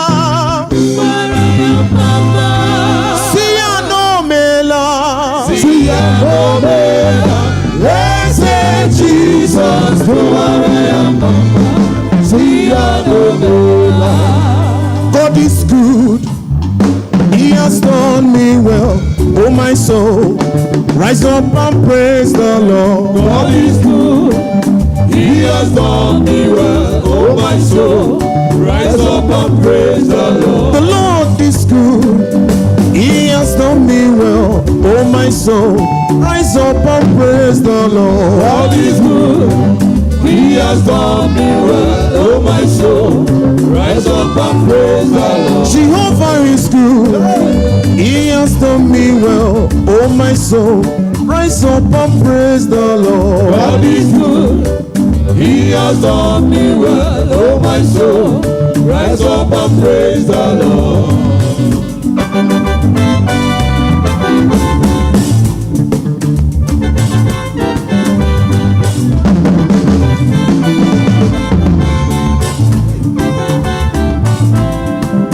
God is good, He has done me well, oh my soul, rise up and praise the Lord. God is good, He has done me well, oh my soul, rise up and praise the Lord. Oh God, He called me. The altar, you're dancing. Don't back up. Ezuchukwu ginyani Otichukwu ginyani Amarama ọkadi kọlu ebube maka na anyị ekwerewo n'oge Chukwu kapa Ozilanika uche Chukwu bụrụ Basianika na uche Chukwu bụrụ Amarama ọkadi kọlu ebube maka na anyị ekwerewo n'oge Chukwu kapa Abasianika uche Chukwu bụrụ Abasianika uche Chukwu bụrụ Amarama ọkadi kọlu ebube ọnụrụ si na ya anụghị na ọ bụ ya ka ikpe mara ọnụrụ si na ya anụghị ibu n'uche jụrụ ọdụ ọnụrụ si na ya anụghị bụ ya ka ikpe mara Amarama ọkadi kọlu ebube maka na anyị ekwerewo n'oge Chukwu kapa oge Chukwu akwa mgbochi ekewa oge Chukwu mgbidi niile adasị ya Amarama ọkadi kọlu ebube maka na mgbe oge Chuloro ọ ga-adị ka ọlụ ebube akwa mgbochi ekewa obodo ka anyị ga-achake ọnọdụ ọbụla ọ ga-adị ka ọlụ ebube ndị na-amaghị ga-amara na chi anyị na-efe bụ onye mmeri. Agụ na-eche mba, agụ na-eche mba m, agụ na-eche mba eche n'obodo anyị eya onye mmeri. Agụ na-eche mba, agụ na-eche mba m, agụ na-eche mba eche m Igbo niile eya onye mmeri.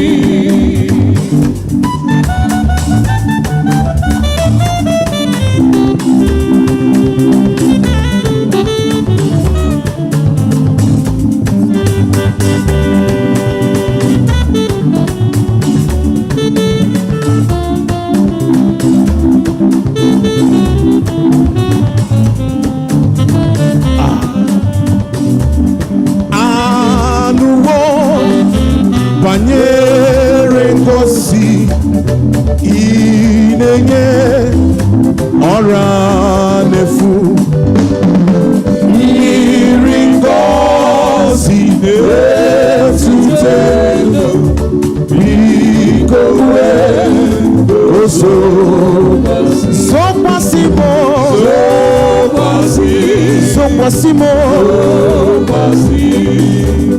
biko oso kwasi anụwo banyere ngosi inenye ọra nefu, mmiri si na-etute ndụ enyenwe m biko koso sokwasimo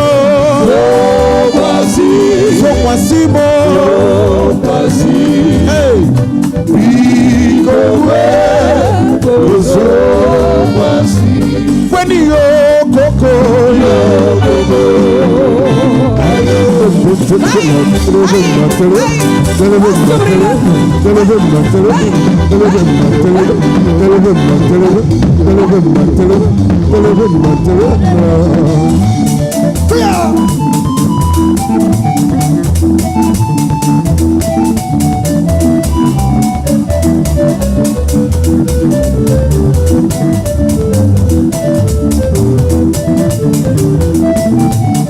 anyị ga-ebunye agha ya elu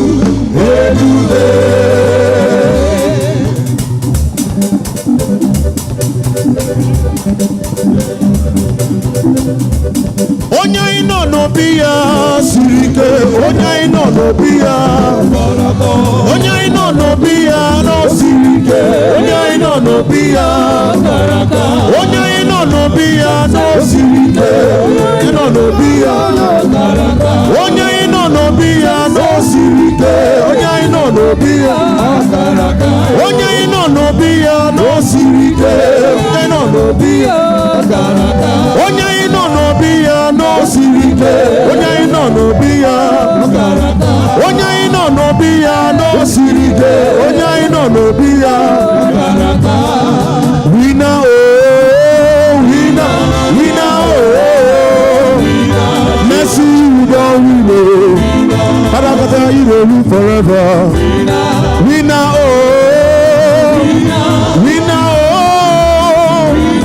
mercy you don win oh I say you go win forever, winner oh mercy you don win oh Padakata you go win forever, oh yeah tem oh, oh yeah tem oh, oh yeah tem oh yeah tem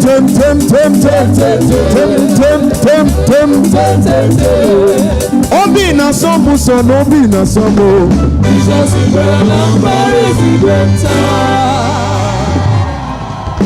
yes sir.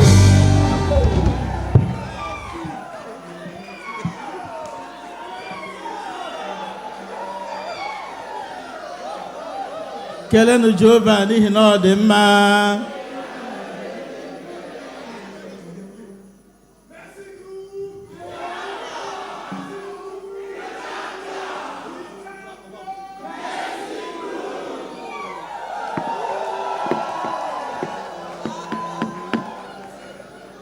biko create any space na center. Ana m arịọ ka Sir Sydney and Sir Ọchịagha gbagote.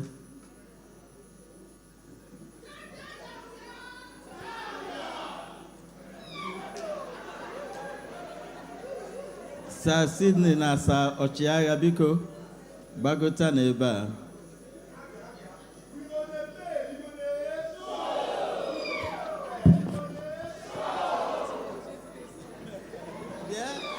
Igual wike.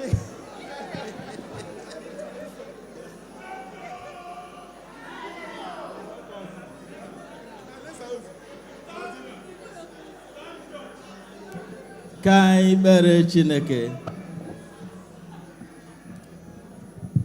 Lee ka o si dị mma bibikọ n'otu nke ụmụnne.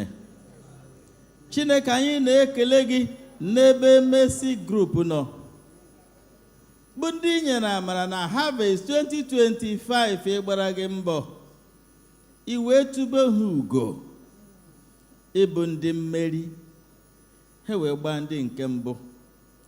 Onye nwe anyị, ọ dịghị onye ọbụla mere nke a ma ọ bụ gị nwa bụ Chineke mere ya. Ọ bụ gị kpaliri mmụọ ha inye gị onyinye, iwe site n'ụzọ dị otu a wee chọọ ha mma. Anyị na-asị oto na nsọpụrụ dịchasịara gị n'aha Jizọs. Onye nwe anyị, ụmụ nọ n'iru gị wee tere gị egwu, wee sị gị meela. Biko nara aja niile ka a chụrụ gị n'ebe a taa, ọbụla dị ite egwu na ịṅụrị ọṅụ na ịkụ aka. Onye nwe anyị, n'ime afọ a na akụ na ụba ha ga-abawanye n'aha Jizọs. N'ime njem ha niile n'ime afọ a, onye nwe anyị, amara ije ka ị ga-eji wee chọọ ha mma n'aha Jizọs. N'ime ihe ịma aka n'ihu niile, Chineke, ị ga-eduru ha wee gabiga ogwu na uke n'osimiri n'aha Jizọs. Onye nwe anyị, n'afọ a ụmụ gị agaghị akwa mmakwara gị na ha etewe egwu bịa na ọlta nke gị. Onye nwe anyị, ọ dịworo ha na mma, ọ dịworo ndị di ha na mma, ọ dịworo ndị nwunye ha na mma, ọ dịworo ụmụ ha na mma, generationally in the name of Jesus. Biko Chineke, jikebe ha maka harvest nke afọ a. Ime na ha ka ha tụrụ ugo. Chineke, ha ga na-agba ndị nke mbụ, ha ga na-abụ champion, ha ga na-azọrọ gị egwu na altar gị n'aha Jizọs.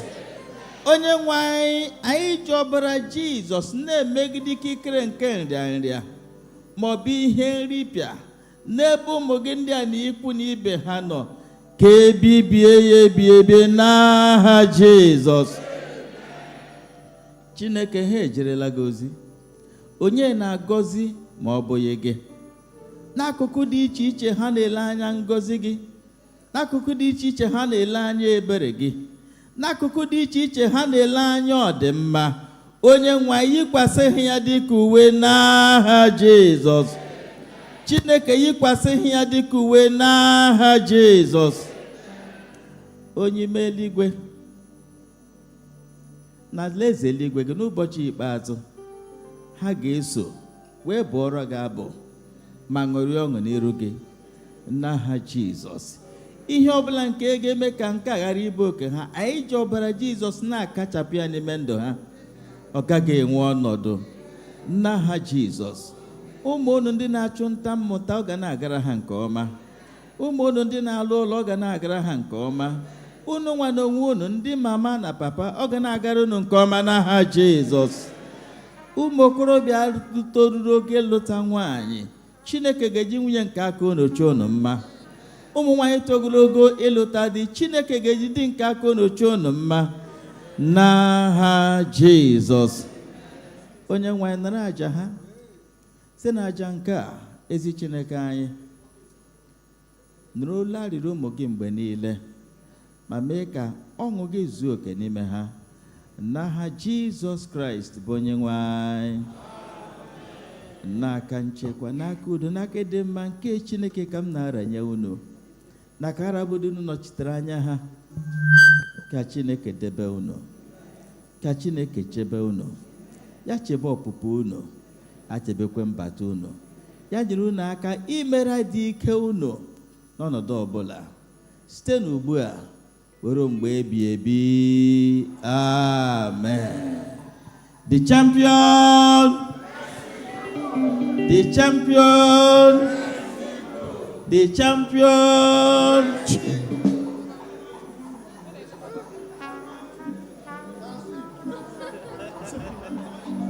Dalo magidi magio ni mendumo. Abru magine meremu. Arara marunko wao. Dalo magidi magio ni mendumo. Abru magine meremu. Dalo magiri magine zinuromo. Abru magine meremu. Arara marigo wanu. Dalo magidi magio.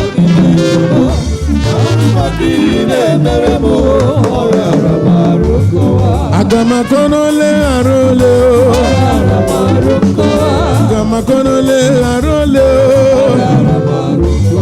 agamakonole arole, agamakonole arole,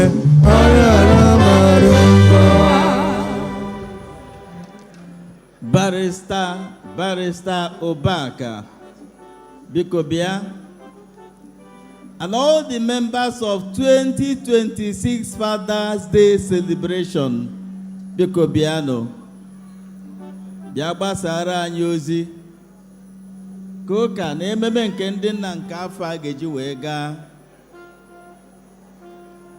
Barrister, come. Bịa mee ka anyị mara ka anyị ga-esi wee gaa na ije ozi nke ndị nna n'afọ a.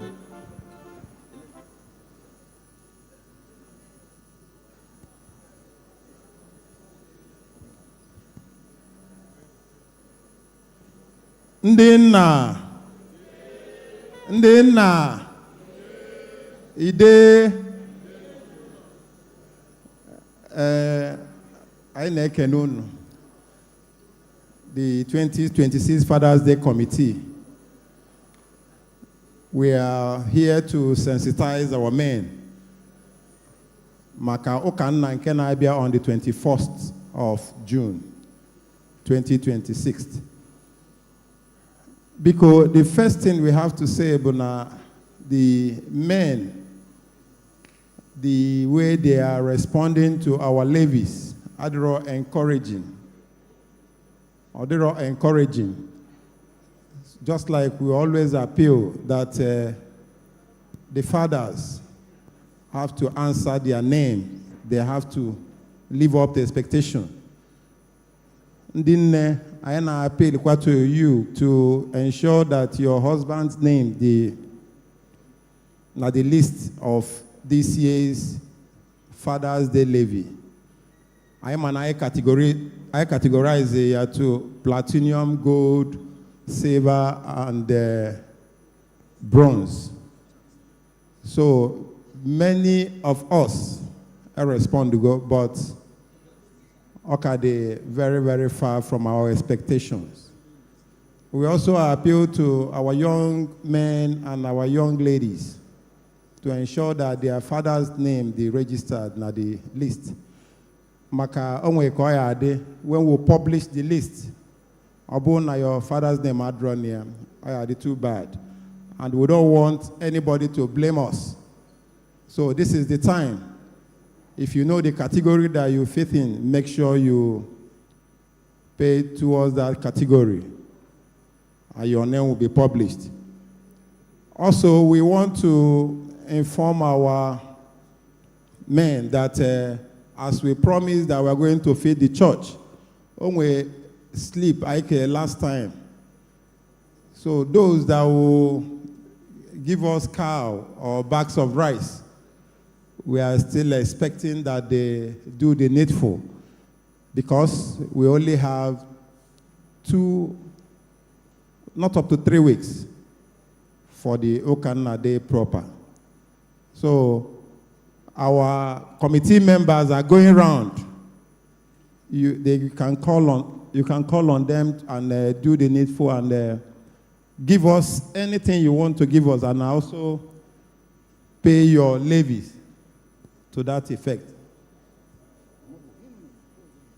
So I also want to tell us that just like we reported last time, that we are going to have a match with All Saints Church. Ndina St. Stephen's Gamewe match with All Saints Church, Sulere. We have written the letter, and the venue will be Igbobi College. So you can come there that day on the 20th of June to come and witness how we are going to do it. That day, we are going to raise champions. We are going to make sure that we'll bring back the cup to this Citadel of blessings.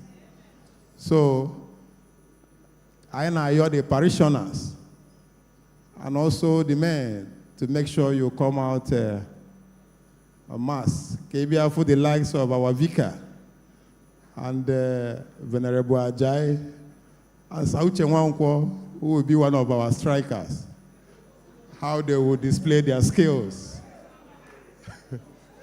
So make sure you are there on that day so that we will celebrate ourselves.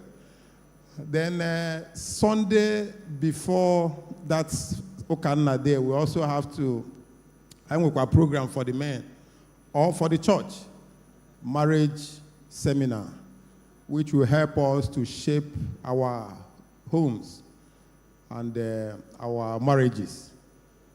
So we appeal to men to do the needful and make sure they turn out en masse that day.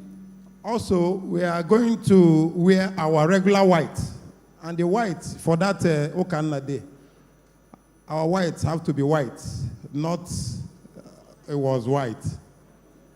So this is the time to make sure that you check on your, the white in work, or this okay.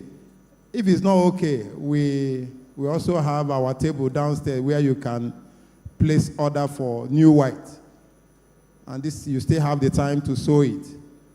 So we are going to be on our white on that Father's Day.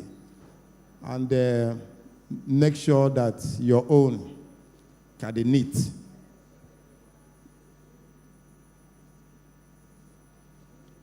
Then the committee members, as they are going around to collect the levies, Obona, you can't pay them right now. I'm going to stand downstairs. When we are through, or after the service, you can also meet us, our table downstairs, and make sure you do the needful. Or any other information you want to get from us, you can call on any of us to ask for such information. Thank you, and God bless you. Thank you. Now you okay? Elebono. Now you okay? Who is always okay? Honoranso. Unu mana Sunday na abịa bụ harvest unveiling. Ọ ga-adị mkpa ka anyị mee meeting ugbu a. Very brief meeting. Ke nna anyị Udoka ene. Udoka ene. Ka ọ gbagota ovu Bible. Obela Theological School.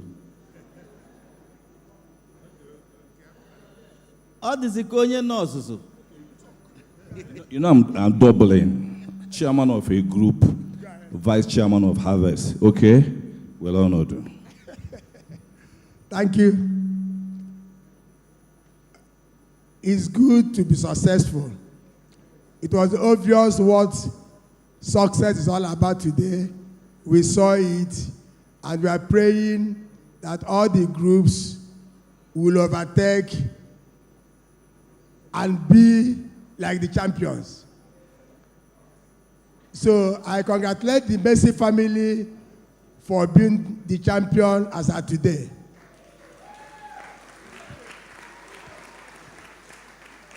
So we all strive to be like them, and I know that overtaking is allowed. And we have the opportunities to overtake. But if they still retain it, I will also congratulate them. So let us return to our groups. This is the final meeting before unveiling next Sunday. And before I forget, please, all the groups will appear in their uniforms next Sunday. All the groups appear in their uniform, because this is harvest unveiling. And they will announce to the group leaders the way we are going to unveil on Sunday next week. So we let them know. So please, group leaders, can we go to our groups? Marvelous family by my left here. Dr. Miss Obikwelu, take your stand. Favor family by my right. Udo Kene, take your stand. Glory family behind Marvelous family. Temukwije. Mercy family. Saul Shko Koronkwo. The champions behind Favor family and Assurance family. At the end of the, where the gift of sword sits. Please, let's take our position. The Vicar has agreed to give us enough time so we can arrange ourselves and conclude our meetings. If you're in the gallery, please come down and join your meeting today. If you're in the gallery, if you're in the band, please, all of you to join today's meeting. The band, join today's meeting. Every one of us, please come down and join today's meeting.